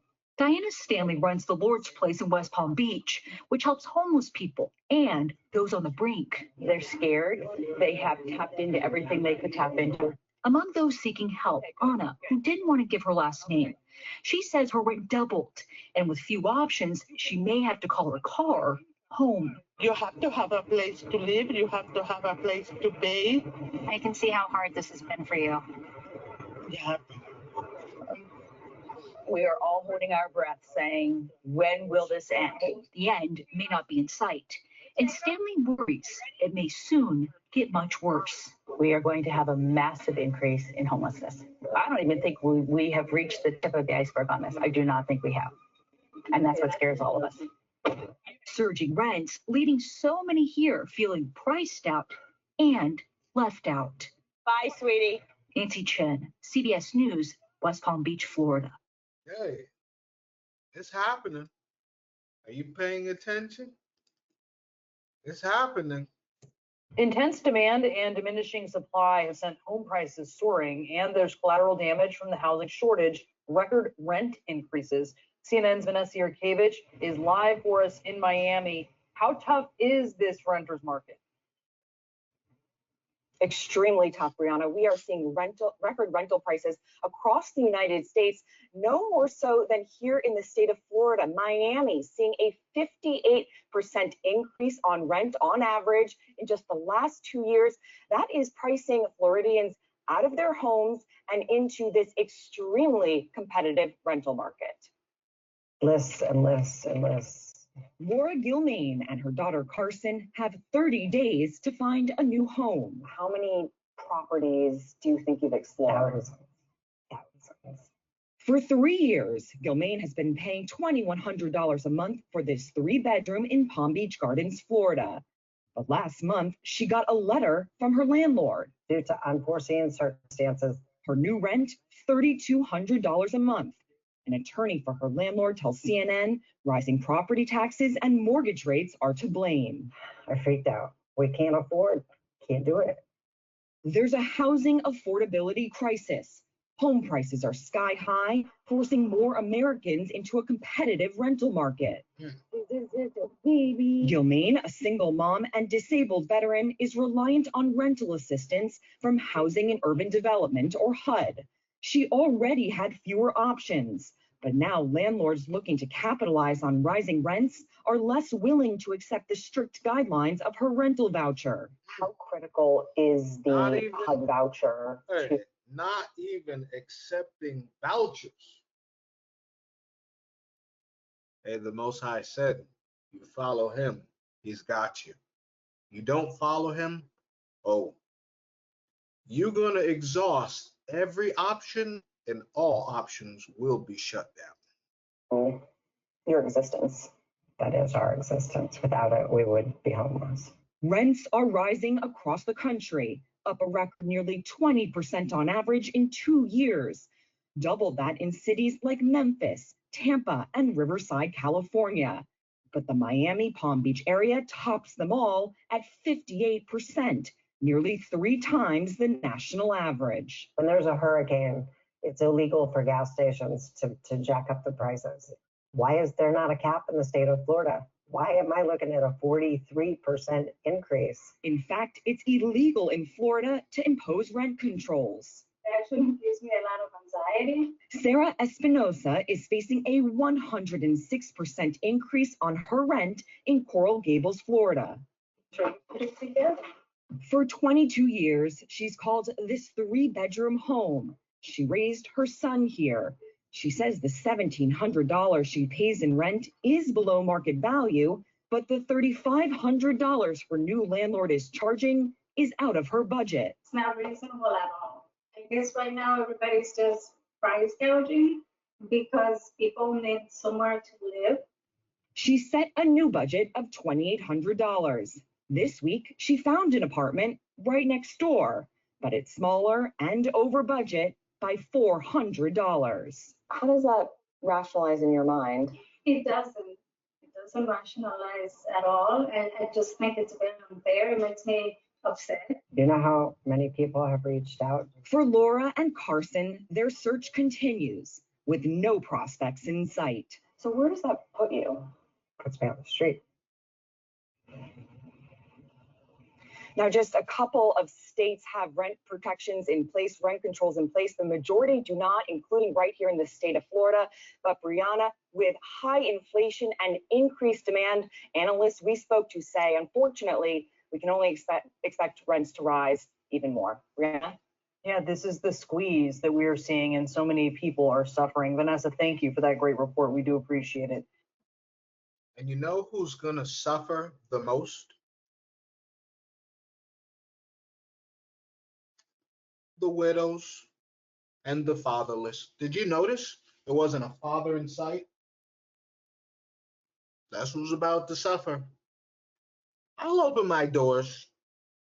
All the men of the Most High will open our doors under one condition. You're going to serve the Most High. That's what you're going to do. And you're going to bow to the Most High and thank him. Sitting up there, this woman talking about this is our livelihood. No, the Most High is your livelihood. And don't sit there and say, oh no, but that's not real, or we have to wait. Yeah, you got to wait. But at the same time, at least there's assurance with the Most High. They're not taking your vouchers. You should have been trusted in the Most High. But you want to sit there and say those things because you haven't even given the Most High an opportunity. You haven't even tried. Notice that? All those people suffering. Where the fathers at? Where the fathers at? Rent is on the rise in cities across the country, including Austin, Texas, where Shadow Lemaire lives. Over the course of the last 18 months, they have increased the rent by 40%. Cities like New York, Miami, and Newark are seeing more than a 30% hike in rents, forcing millions to consider relocating. Look at it now.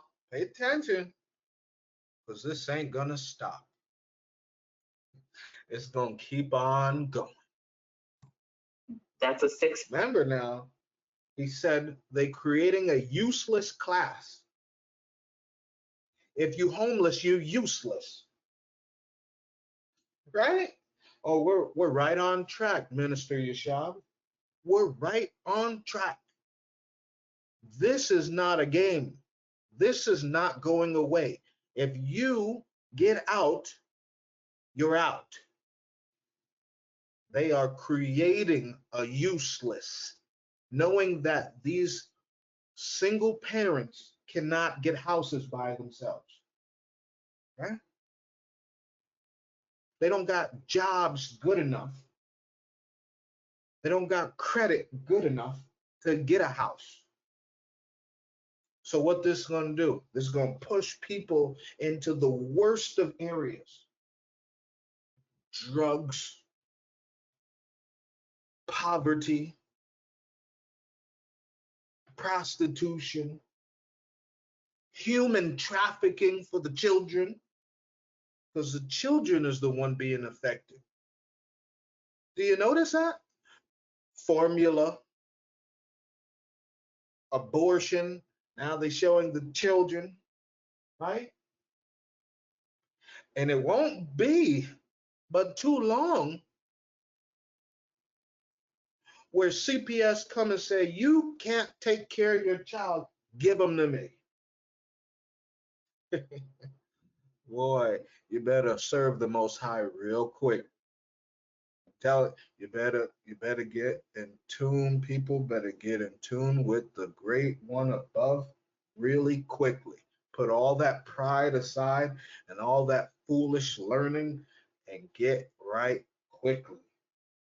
Because I told you, hey, the scripture says, ye shall be devoured with the sword, and inflation is that sword right now, and it is not holding back.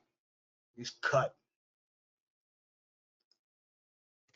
$100 increase a month. That's crazy. And looking ahead, rent rates are expected to increase another 10% this year. Ooh, you know, no, they coming. They coming for, remember that commercial? They used to say, what's in your wallet? They want what's in your wallet, what's in your pocket, what's in your jacket, what's in your purse. They want it all. They want it all. You can't save for what's coming. I told people this. Use it or lose it. You can't save for this. Use it or lose it. They're gonna soak you dry. Serve the Most High. According to a recent report from the Federal Reserve Bank of New York. Over the last 7 years, the rent has generally increased about 6%, and we usually on a regular basis to get it lower than that, because when I was working, my annual increase wasn't even close to 6%. Shadow Lemaire used to work as an accountant. She now collects $900 a month in disability benefits. She and her wife rent a 2-bedroom apartment in Austin for $1,500 a month. That amount is set to increase 43% to about $2,200 a month, outpricing the tenants of 7 years. Our rent is based on supply and demand, and that's always the answer when we talk to them. It's being forced, and we're not prepared. You know, we're not prepared to move right now. It's just a shame that they don't do anything to work with people that have been here so long. A tough reality as workers return to cities and many local eviction moratoriums and rent freezes expire. During the pandemic, people really went out and bought a lot of homes. They left the cities, moved to the suburbs and rural areas, and we saw home prices shoot up. More recently, people have been returning to cities, so home prices are up pretty much across the board. Low mortgage rates contributed to that. And now with the return to cities and also the end of the eviction moratorium, there has been a lot of demand for rents. A high demand far outnumbering the supply of affordable homes. Millennials are entering into homeownership age, they're starting families, they're getting married, they're going out on their own and wanting either an apartment or a home, and they're finding out there just aren't enough out there for everybody who wants one. Economists say the rent issue can have ripple effects across the broader economy, and that the government can introduce policy changes to bring some relief. In the short term, the government can look into providing rent relief so that it's more affordable and people can afford both their rent and things like groceries and gas and all of that in the short run. But the long run problem is really the supply of housing. With no other choice, Shadow and her wife plan to hit the road in search of an affordable home. We'll check out some areas, and obviously, you know, we're looking at like staying outside of the city so it's not as expensive. We are totally not prepared, but I'm sure that we'll work it out.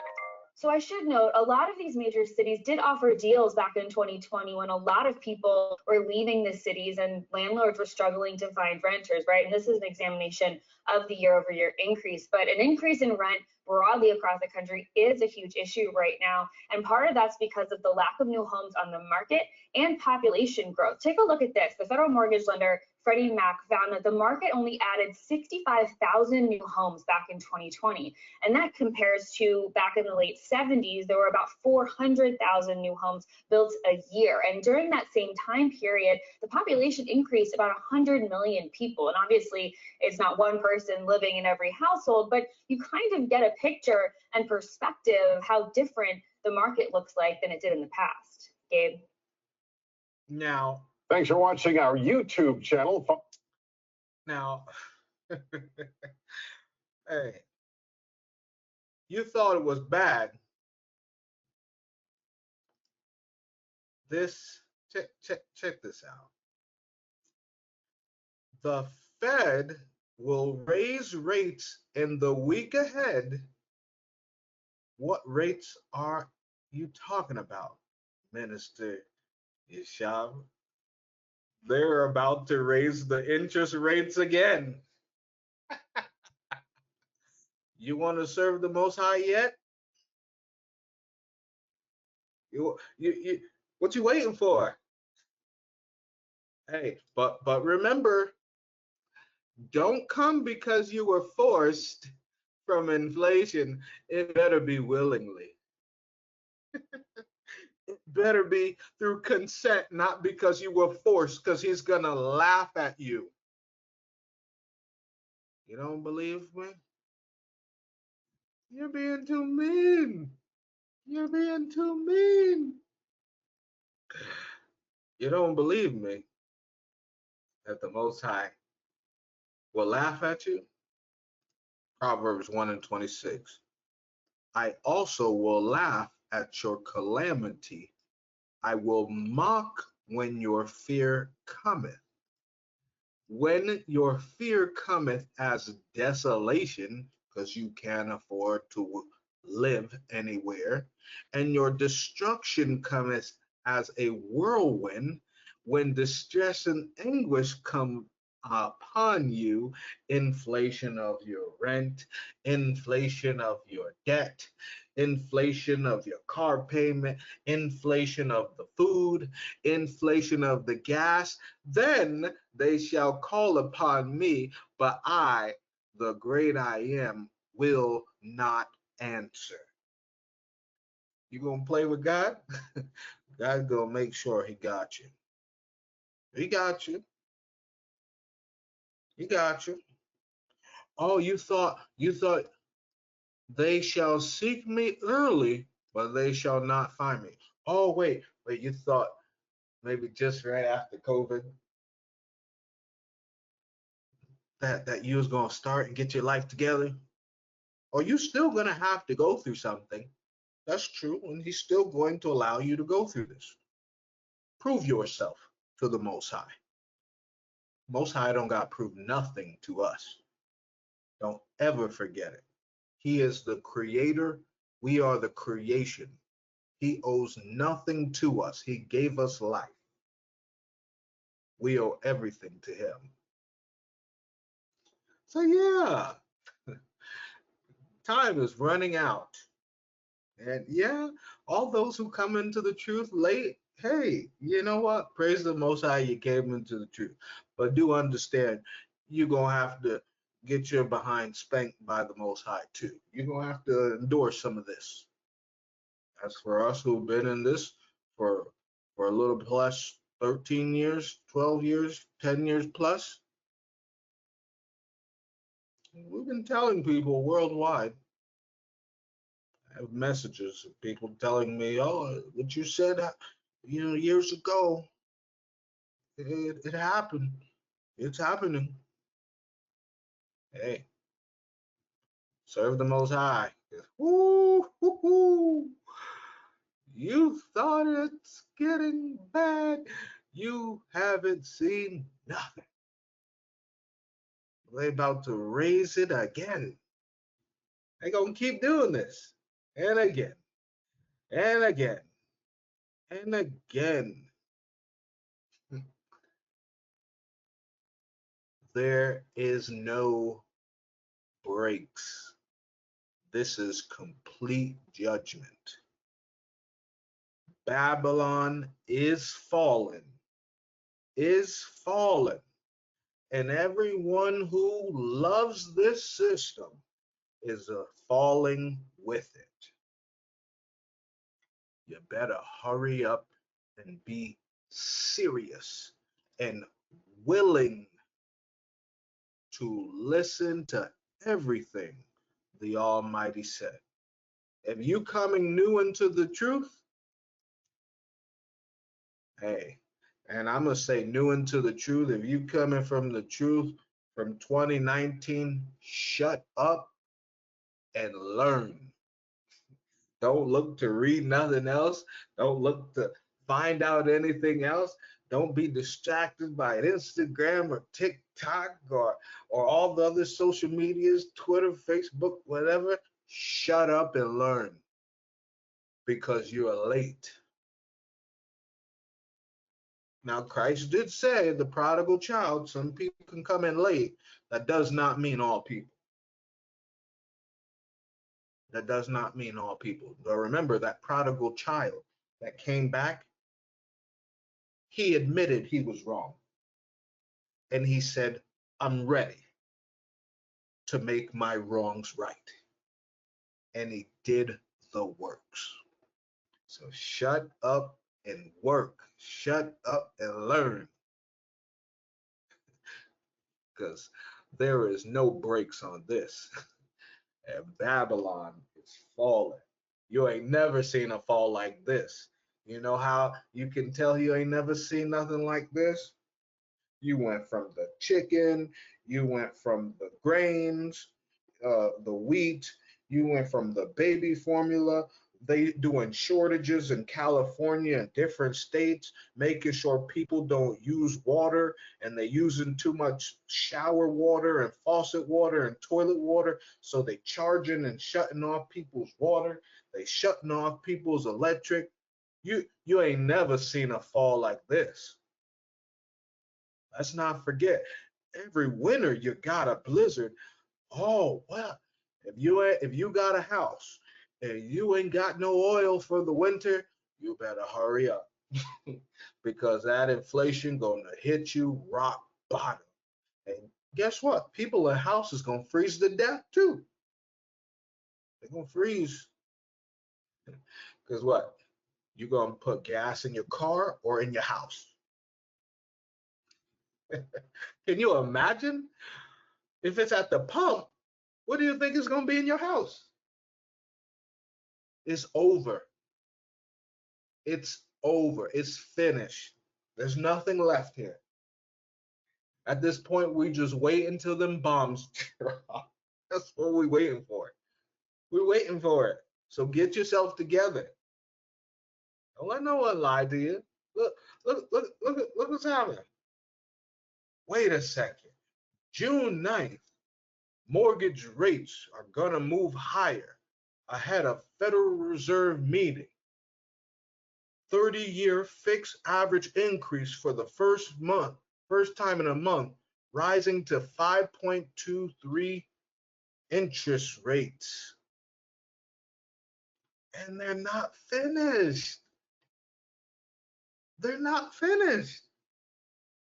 Mortgage, property taxes gonna go up. Guess what? It's it. This is it. Can't know. Hey, if someone don't believe it, let them go sink and drown themselves. Let them go sink and drown themselves. Look, you don't think this is the world? European Central Bank confirms July rate hike plans raise inflation projections significantly. This is worldwide. Don't you try and order nothing from overseas either. You're going to get hit with it too. It's over. But you see, this is a global structure, they said, right? So I need to make sure everywhere Babylon, because Babylon is fallen, everywhere Babylon gets their food from, their clothing, their materials, I'll need to make sure inflation hits them so that the people in Babylon can get nothing and they dry out. They dry out. Check this out. Drying out. People, the people are about. No one's listening, boy. Hold on, I tell you.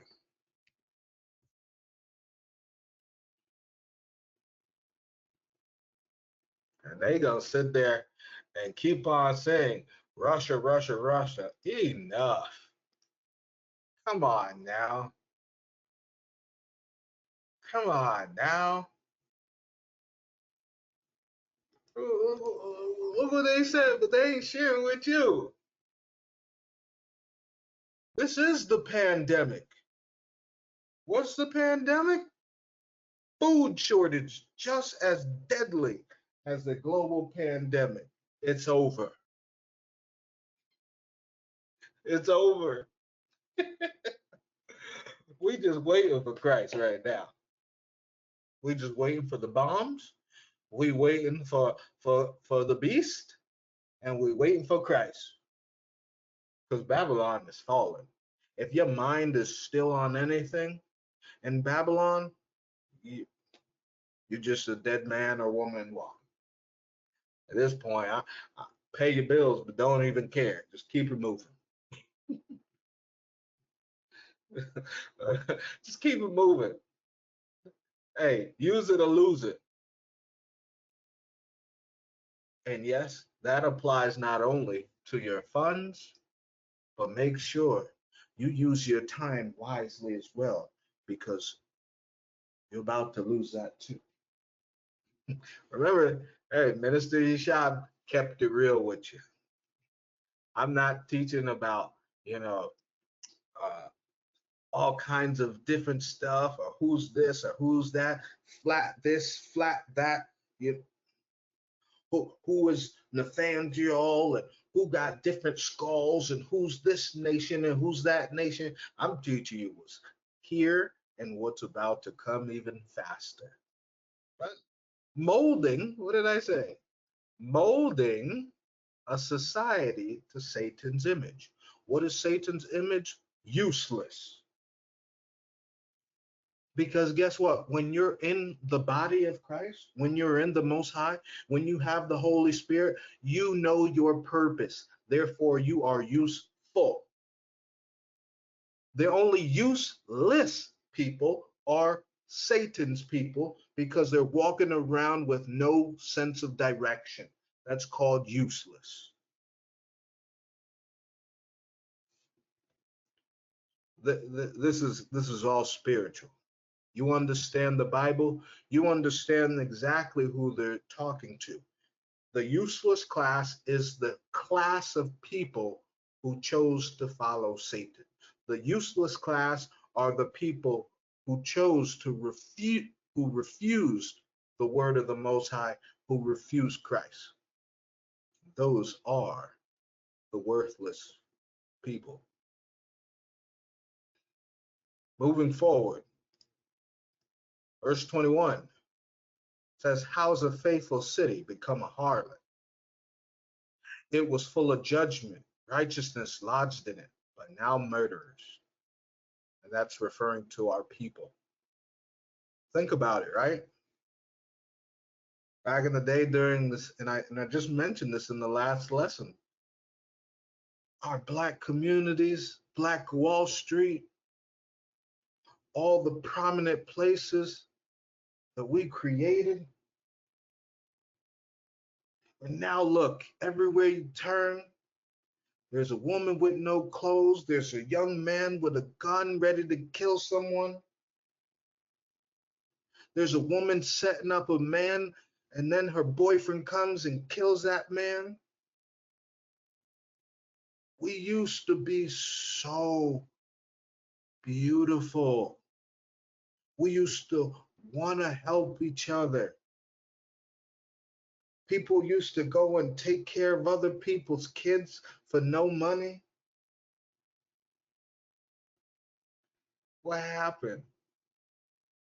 You know what happened? Thy silver is become dross, thy wine mixed with water. Thy princes are rebellious and companions of thieves. That's our young men. Everyone loveth gifts. Everyone want to do something for something. How come if you love me, you got to get something in return? How come you can't do it without expecting something? Everyone loveth gifts and followeth after rewards. Why you think people doing TikToks? Why you think people doing OnlyFans? Why you think people doing Patreons? They all want something. They want a reward. They want you to follow after them. They want the likes. They want the videos. They want everything for reward. Come on. This Bible don't lie. They judge not the fatherless, neither do they the cause of the widow come unto them. They don't care about those who need us. Therefore said the Lord of hosts, the mighty one of Israel, I will ease me of mine adversaries and avenge me of my enemies, and I will turn my hand upon thee and purely purge away the dross and take away all thy tin. And I will restore thy judges as at the first, and thy counselors as at the beginning.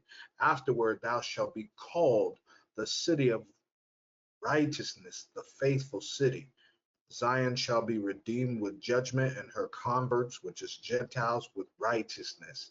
And the destruction of the transgressors and of the sinners shall be together, and they that forsake the Lord shall be consumed. Now, I want to share with you something. When I sat there and gave you the first scripture, we're not fighting against flesh and blood. And then I gave you the second scripture. Don't think carnally, think spiritually. Most High sat here and said, I'll purge away the dross. What is dross? Anything that is dross is what? Scoria. Check this out. Scoria is rejected matter. Dross. What is dross? Dross is waste. Any worthless matter separated from the better. So when they tell you they're creating a useless class, the Most High is like, you got it. You can have all the people who could care less about me. Take them. Since they don't want to listen, take them. Since they want to live in sin, take them. They worthless to me. They useless. I gave them time and time and time again. They don't want to love me. They don't want to love my son. They don't want to show the Holy Spirit respect. Take them. I've got nothing for them. But for those, hey, when this all goes down, ladies, widows, single parents, these are the people you look for. The men of the Most High, they are judges. So don't sit there and say no one can judge you. The Most High is going to put men over all people who want to be saved, judges. And they will be in correcting people. Because then again, a judge and a counselor, they would fall into what? Well, you know, Romans 13, right? For he is the minister of God to thee for good. But if thou do that which is evil, be afraid. That sounds like a judge to me, doesn't it? For he beareth not the sword in vain, for he is the minister of God, a revenger to execute, to execute, to execute wrath upon him that doeth evil. Sounds like a judge, right? Yes, ministers are judges. Bible, hey, you're going to come and get this counsel. You're going to come and get corrected, and the Most High is going to love you. But understand, and I think that's the big issue with the churches today. People go in as they are, and a lot more people go in with a false image. No, you go in as you are, but you have to understand the world's rules don't apply to God, which means you will get judged, but in righteousness. Judged is correction through the Bible. You sit there and tell me as a minister you're wrong. I'm going to give you the solution through the Bible. That's called correction. That's what it is. Now, you don't go like they do in these modern day churches and sit there and talk to every single congregant about what you've done and where you've come from. That's not their job. It's a minister's job to give you the solution. And if the minister passes it down to a person of authority who they've given authority, then they're going under the body of Christ's order. Then you share with that person. But don't do it like how the churches have done it today. It's all backwards and all of error. Isaiah 4, or excuse me, Lamentations chapter 4, verse 1 through 2. And this one hit me. It says, how is the gold become dim? How is the most fine gold changed? The stones of the sanctuary are poured out in the top of every street. The precious sons of Zion, comparable to fine gold. How are they esteemed as earthen pitchers, the work of the hands of the potter?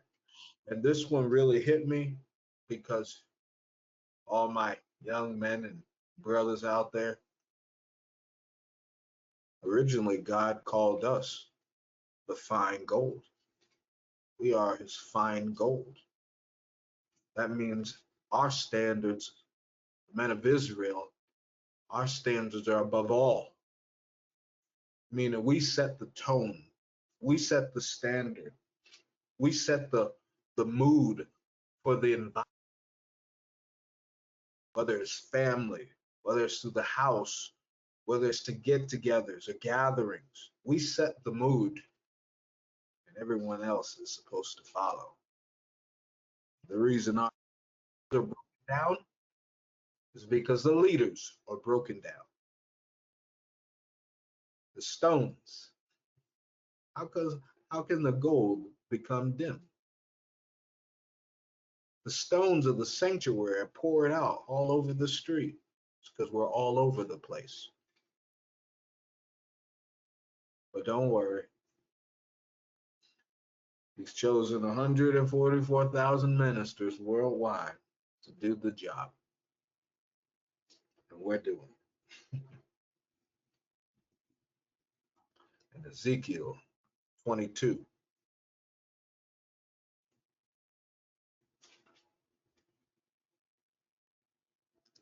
Ezekiel 22, verse 18 through 19. It reads, Son of man, the house of Israel is to me become dross. All they are brass and tin and iron and lead in the midst of the furnace. They are even the dross of silver. Now remember, I went over the furnace, right? Went over a lesson about that. Brothers and sisters, what do you think this is right now? All this inflation, all this struggle. This is the very beginning of the furnace. The Most High ain't even turned the heat up to 350. It's still on preheat. You ain't seen nothing yet. But understand, you can become different pieces. Either you're gonna melt away and become dross, or you will become gold. Man, woman, and child.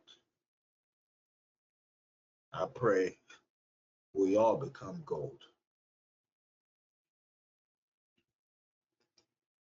Says they are even the dross. Therefore, thus saith the Lord God, because ye are all become dross, behold, I will gather you into the midst of Jerusalem. And that's peace. Jerusalem means peace. So, and what was peace? The peace of their city.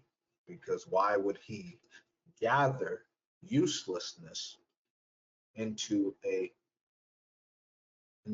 peaceful environment? He wouldn't. You notice that all this is going to push people. All of this inflation, all of it. World Bank says that countries are headed for stagflation. The question is, what does this term stand for and what are its ramifications? Our next report gets you all answers. Take a look. The World Bank on Tuesday slashed its global growth forecast by nearly a third for 2022, warning that Russia's invasion of Ukraine has compounded the damage from the COVID-19 pandemic, raising the risk of global stagflation. In its Global Economic Prospects report, the World Bank said the war in Ukraine has magnified the slowdown in the global economy, which could soon be facing the painful combination of feeble growth and rising prices known as stagflation, last seen in the 1970s. The World Bank said global growth could fall to 2.1% in 2022 and 1.5% in 2023. Driving per capita growth close to zero if downside risks materialize. And when you have growth rate at the global level around 1.5%, that means you are in a very serious, severe downturn. Ian Coase, director of World Bank's Prospects Group, warns global economic weakness could lead to geopolitical risks. We still see supply disruptions. Because of the war, those supply disruptions, of course, magnify. There is risks associated with even larger food prices down the road. And when you have these types of challenges, the risk of social tensions, of course, increases. World Bank President David Malpass said subdued growth will likely persist throughout the decade, forecasting that between 2021 and 2024, the pace of global growth could slow by 2.7 percentage points, more than twice the deceleration seen between 1976 and 1979. The report noted that interest rate increases required to control inflation at the end of the 1970s were so steep that it touched off a global recession in 1982. Wait. What did they?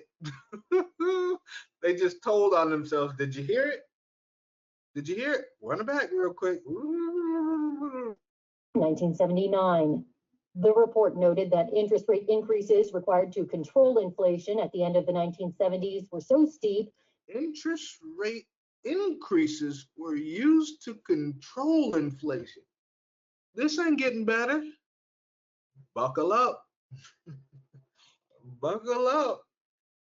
They tell you it's up to you to take heed and listen. It's up to you. They touched off a global recession in 1982 and a string of financial crises in emerging market and developing economies. But while there are similarities to conditions back then, economists point out there are also important differences, including the strength of the US dollar and generally strong balance sheets at major financial institutions. Now, I'm sorry, I'm guilty. I didn't tell you to do something. Go ahead and write this word down, stagflation. And you're probably like, what in the world is stagflation? It's not funny, but hey, here it is. Stagflation means persistent high inflation combined with high unemployment, which means if you know someone who got their job today, in a few months they may not have it. Because sooner or later, brothers and sisters, they're going to say, we don't have enough money to pay all 20 of you. We only need 5. Woo, creating the useless. It's over. Babylon, oh Babylon, that wicked nation is falling. The World Bank on Tuesday It's falling. It's falling. It's falling. Inflation now at the highest rate in 4 decades. It grew by 1% last month, surprising many analysts, and it now sits at 8.6%. The stock market also reacting big time, with the Dow plunging nearly 900 points. High prices for everything from groceries to gasoline continuing to drive those numbers. And new numbers tonight from AAA show the national average per gallon of gas is $4.99. So take a look at what we saw in Buckhead today. We spotted gas for $5.09 a gallon, taking Georgia over the $5 a gallon mark. Our photojournalist spoke with Troy Reese, who says that he paid $20 and didn't even get a full 4 gallons for it. And inflation is hitting us all in every corner of our wallets. Latasha Gibbons joins us now in Midtown with why you're paying so much more.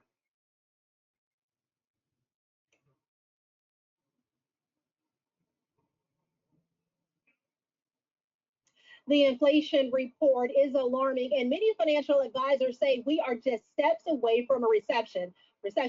But there is a silver lining and options for Georgia residents. This is the highest inflation we've seen since probably 1980, 1981. Financial expert Andrew Poulos is referring to the new report showing an 8.6% inflation rate released today. And unfortunately, he anticipates the impact will get even worse for some families before it gets better. It's going to be a choice of, do we spend this money to buy food today, put gas in our cars to get to work, or pay the rent or the mortgage, and that's just a very, very difficult situation. Poulos I'll let you hear it from them, because I done told you a billion times. And there are 3 things sending the prices way up. Inflation in energy and fuel prices. We've got food inflation. We've got wage inflation, which is a big factor. First, companies have to pay workers more. That's cutting into profits, especially for small businesses. And consumers are starting to cut back on buying and spending in order to save. Poulos says that is often the last straw before heading into a recession. At some point, we're going to obviously enter into recession. Some economists are predicting, and analysts are predicting probably the first half of 2023. Some are predicting that we're already started going into recession, depending on the GDP report. But while this rate hike may seem like gloom and doom, Poulos says Georgia is in a slightly better position than many other states. That's because we opened up for business during the pandemic. We also have a budget surplus and a low unemployment rate. So what are the takeaways for you at home? Well, Poulos says you can start to negotiate your monthly bills to ease some of that pressure. And if you have any extra money to save, you should do so now because you may need it sooner. And if you are not as impacted by the inflation, it's a great time to invest. And experts say if you can invest in federally established opportunity zones in the metro that includes Stone Mountain and Lithonia. Back to you guys. All right, Latasha, thank you so much. Negotiate those bills. All right. Gonna see how well that goes. That ain't gonna work. All right. what we want to hear. Thank you, Emily. This isn't what you want to hear either. The latest inflation numbers are out and they confirm what Americans are really feeling. Things are way more expensive. Inflation hit 8.6%. That's the highest level in 40 years. Let's bring in Fox Financial analyst Phil Flynn to discuss this. Phil, glad you're here. This report, worse than many expected. What's the reaction today? The reaction is shock, dismay, and I'll tell you, there was a lot of people out there that are feeling pretty bad about inflation. You know, not only did we get that headline number, guys, which was the worst we've seen in 40 years, we saw consumer confidence fall to the lowest level of the Jimmy Carter days, okay? So there's no doubt that these high inflation numbers are taking a toll on the American psyche. And that usually is a forerunner of a recession, because if people become afraid to spend money, that's when the economy could really start to contract. Look at those. That was in May. Okay. Energy. That would be electric. Gas. You might as well say 50%. Groceries, 11%. Might as well say 12. Rent, 15%. Airfares. Goodness. Phil, how do you think the Fed will respond to all of this? Do you think that more aggressive interest rates are on the way? I don't think so at this point, but you know what? The Fed's under a lot of pressure, and in fact, even from the Biden administration, you know, the Biden administration says, you know, the Fed's independent. We're not going to get involved like the last guy that was president. But now we're hearing more reports out of the White House that the inflation isn't their fault. You know, it was a Fed mistake. And so that's kind of a change of policy. But I think in the last 24 hours, the Biden administration has blamed the oil companies. They blamed Vladimir Putin. You know, they blame the little man on the moon. And, you know, I mean, they're blaming everybody but themselves. But at the end of the day, if you look at their poll numbers, it's the Biden administration that's feeling the heat from this unbelievable inflation. It is important to note that it is not just here in the United States. Countries around the world are feeling inflation as well. We were showing some of the sectors there with the increases you're feeling at the gas pump, groceries. It seems to be all over. Is it any one sector in particular driving this? You know, I believe it's the energy sector, right? I mean, that's where a lot of this comes down to, right? And if you look at the cost of gasoline, you look at the cost of diesel fuel, you look at natural gas prices, that powers the economy, right? You know, we would all like to have wind and solar, and that's great, but that's such a small percentage of the, you know, electricity capacity, and the electric car thing isn't even close to being a major factor yet. So if you look at all those prices, that's what's really slowing it down. Yeah, you know, did the war in Ukraine impact the inflation and supply chain? Sure. Did we have problems with COVID that increased inflation? Yes. But those problems weren't insurmountable, right? I mean, there are steps that we could have taken a few months ago. Of course, we were told then, this is going to pass, right? It's all transitory. Well, now we know it's not transitory, and the actions we could have taken months ago to alleviate this shortage, like try to produce more oil, produce more food, and now it's going to be a game of catch up before we can get ahead of this inflation now. Phil, do you think it's all doom and gloom as we approach the second half of 2022? Do you think this will get any better? I think it could, because if I look at the poll numbers and I look at the midterm elections, you know, that's when things have a tendency to change. You know, not just the Biden administration, you look at other administrations, President Clinton, who got a lot of credit for the economy, really after the midterms, he got, you know, really hurt, but then changed his policies. You know, he started to realize, hey, what we've got going isn't working. And if I want to be a one-term president, I better reverse some of the things that we're doing. And that's what he did. Can Biden do the same thing? We're not seeing the signs of that yet. But if he doesn't, you know, the way things are going, he will continue to be, you know, a one-term president risk for sure. Phil Flynn, thanks for being with us. Thank you. Thanks. Now, I could care less about the political part. It's over. Ain't nothing getting better. Ain't nothing getting better. Don't let them fool you. On picturesque Cape Cod, Massachusetts, this year, a troubling sign of the times. The clock is running out for businesses desperate for workers to serve the crowds they expect this season. I am nervous, yeah. Jeanette Michaud runs Ben and Bill's Chocolate Emporium in Falmouth. She's short-staffed here, but it's even worse at her shop on Martha's Vineyard. What do you have now compared to what you would normally have? We would normally have 25 people in the summer season. Right now, we only have 5. It's a problem for. Gonna start cutting employees. Get ready. Hey, the best workers is gonna work. This, remember they used to say survival of the fittest? No. This is the survival of those who listen to the Most High. That's bottom line. Have a great day. But also for customers. Why do you, and brothers and sisters, why do you think during all the lockdowns, even since 2019, I've been teaching people to understand your talent? Why do you think that? Because I was trying to get you ready for this so that when you go to your jobs, when you go to apply for a job, you stand out before others because you know what you have to offer. Useless people don't. And they're not going to want to hire the people who sound the same. They're going to want to hire someone who can bring all the other talents and all the other gifts that those other people interview for, right? I know. Man, I saw this a mile away, only through the Most High. You didn't understand your talents, guess what? What you think they want to see on a resume, your skills, it's called your talent.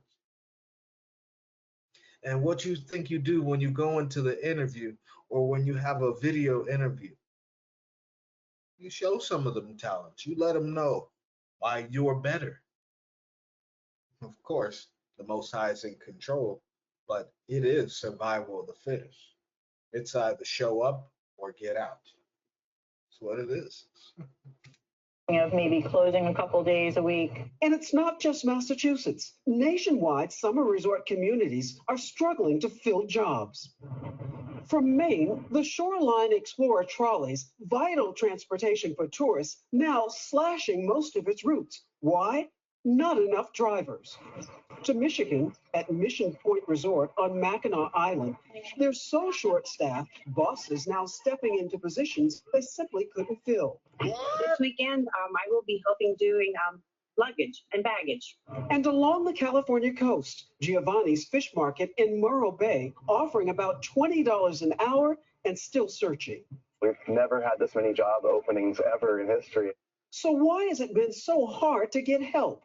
Some say it's a perfect storm of fewer local teens willing to work and the pandemic, but that's not all.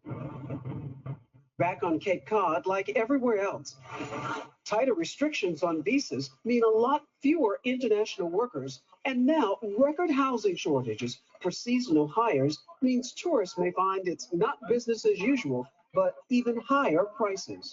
At Flying Bridge Restaurant, Tyler Hayes has just 20 applications instead of the usual 200. There's going to be very long waits just to get in. Once you sit down on the table, it's going to take a long time to get your food.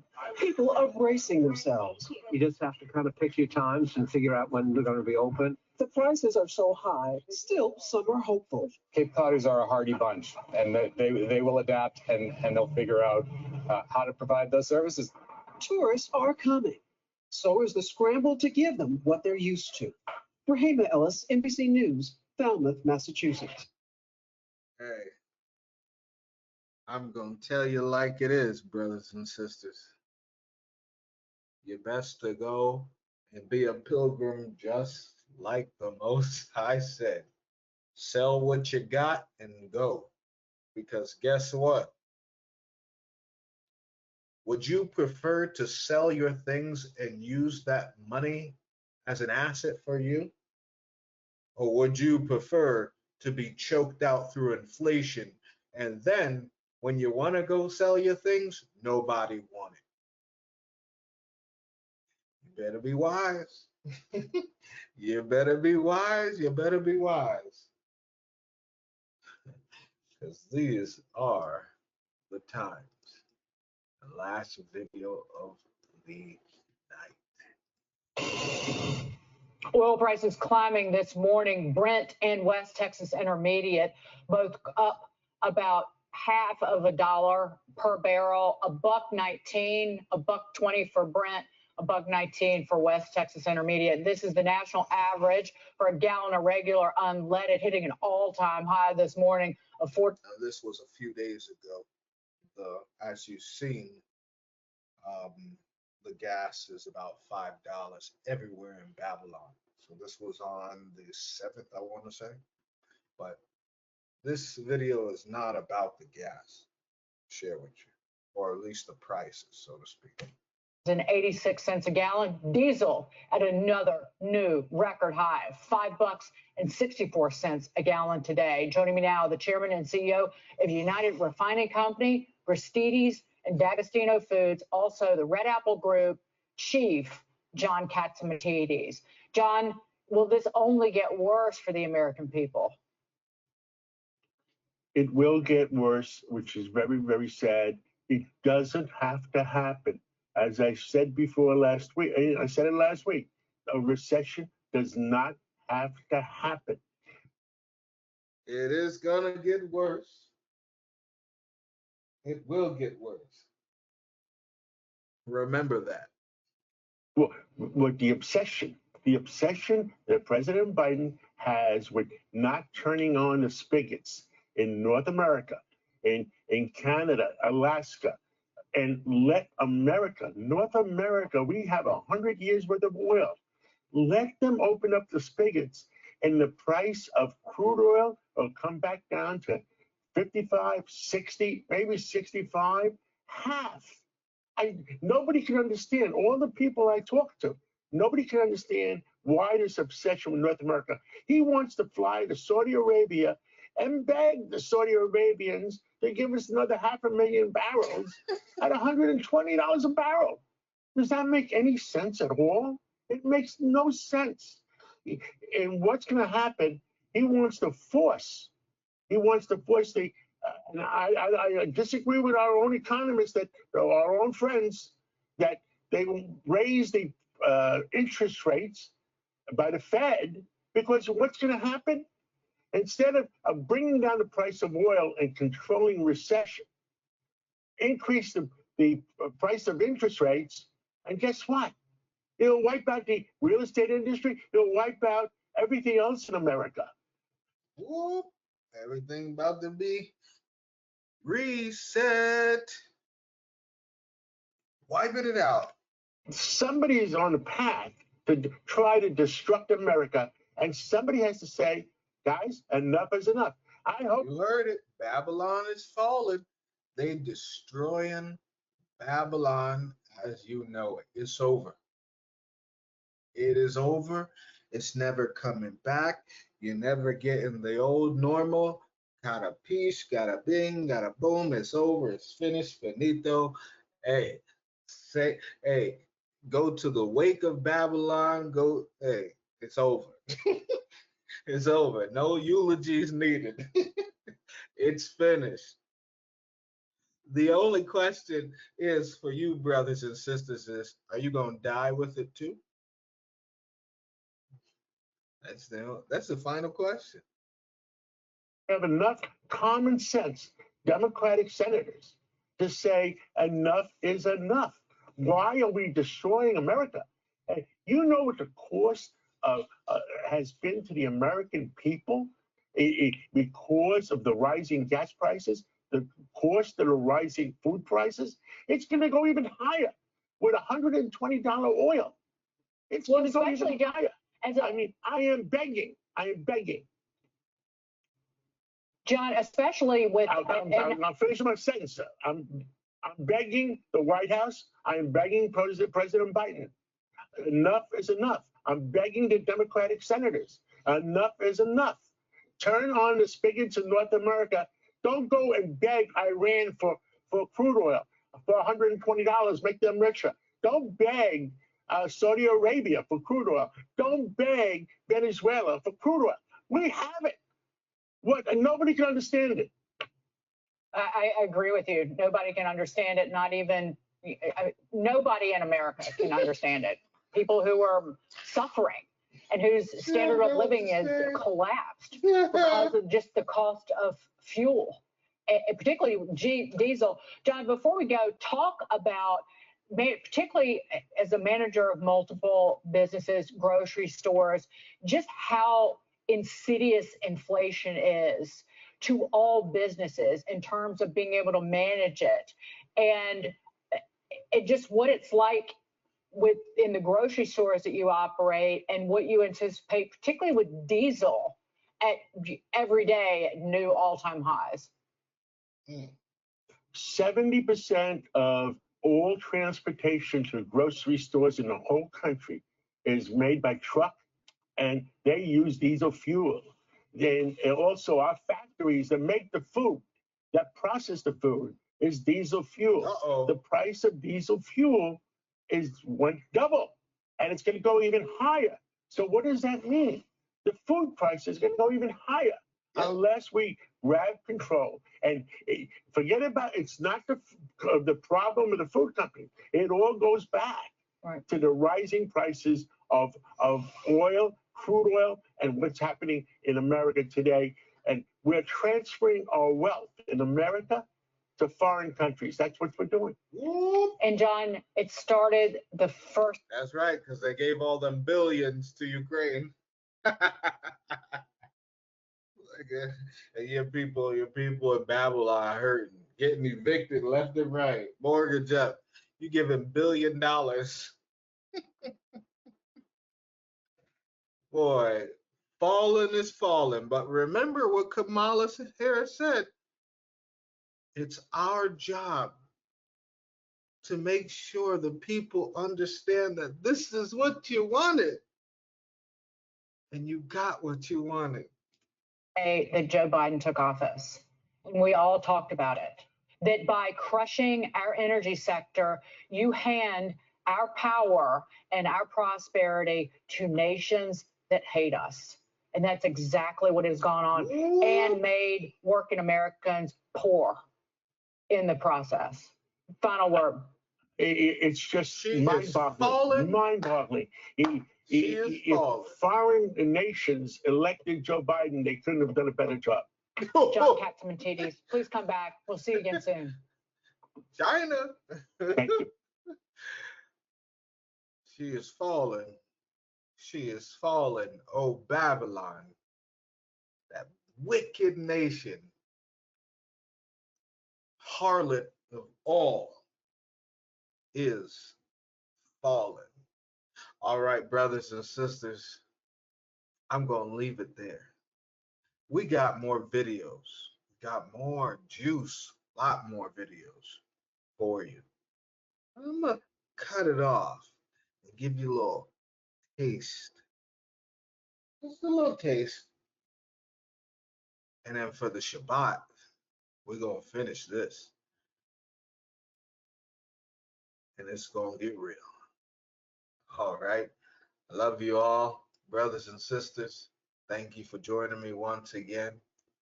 I pray you have a blessed day or evening wherever you may be. Shalom.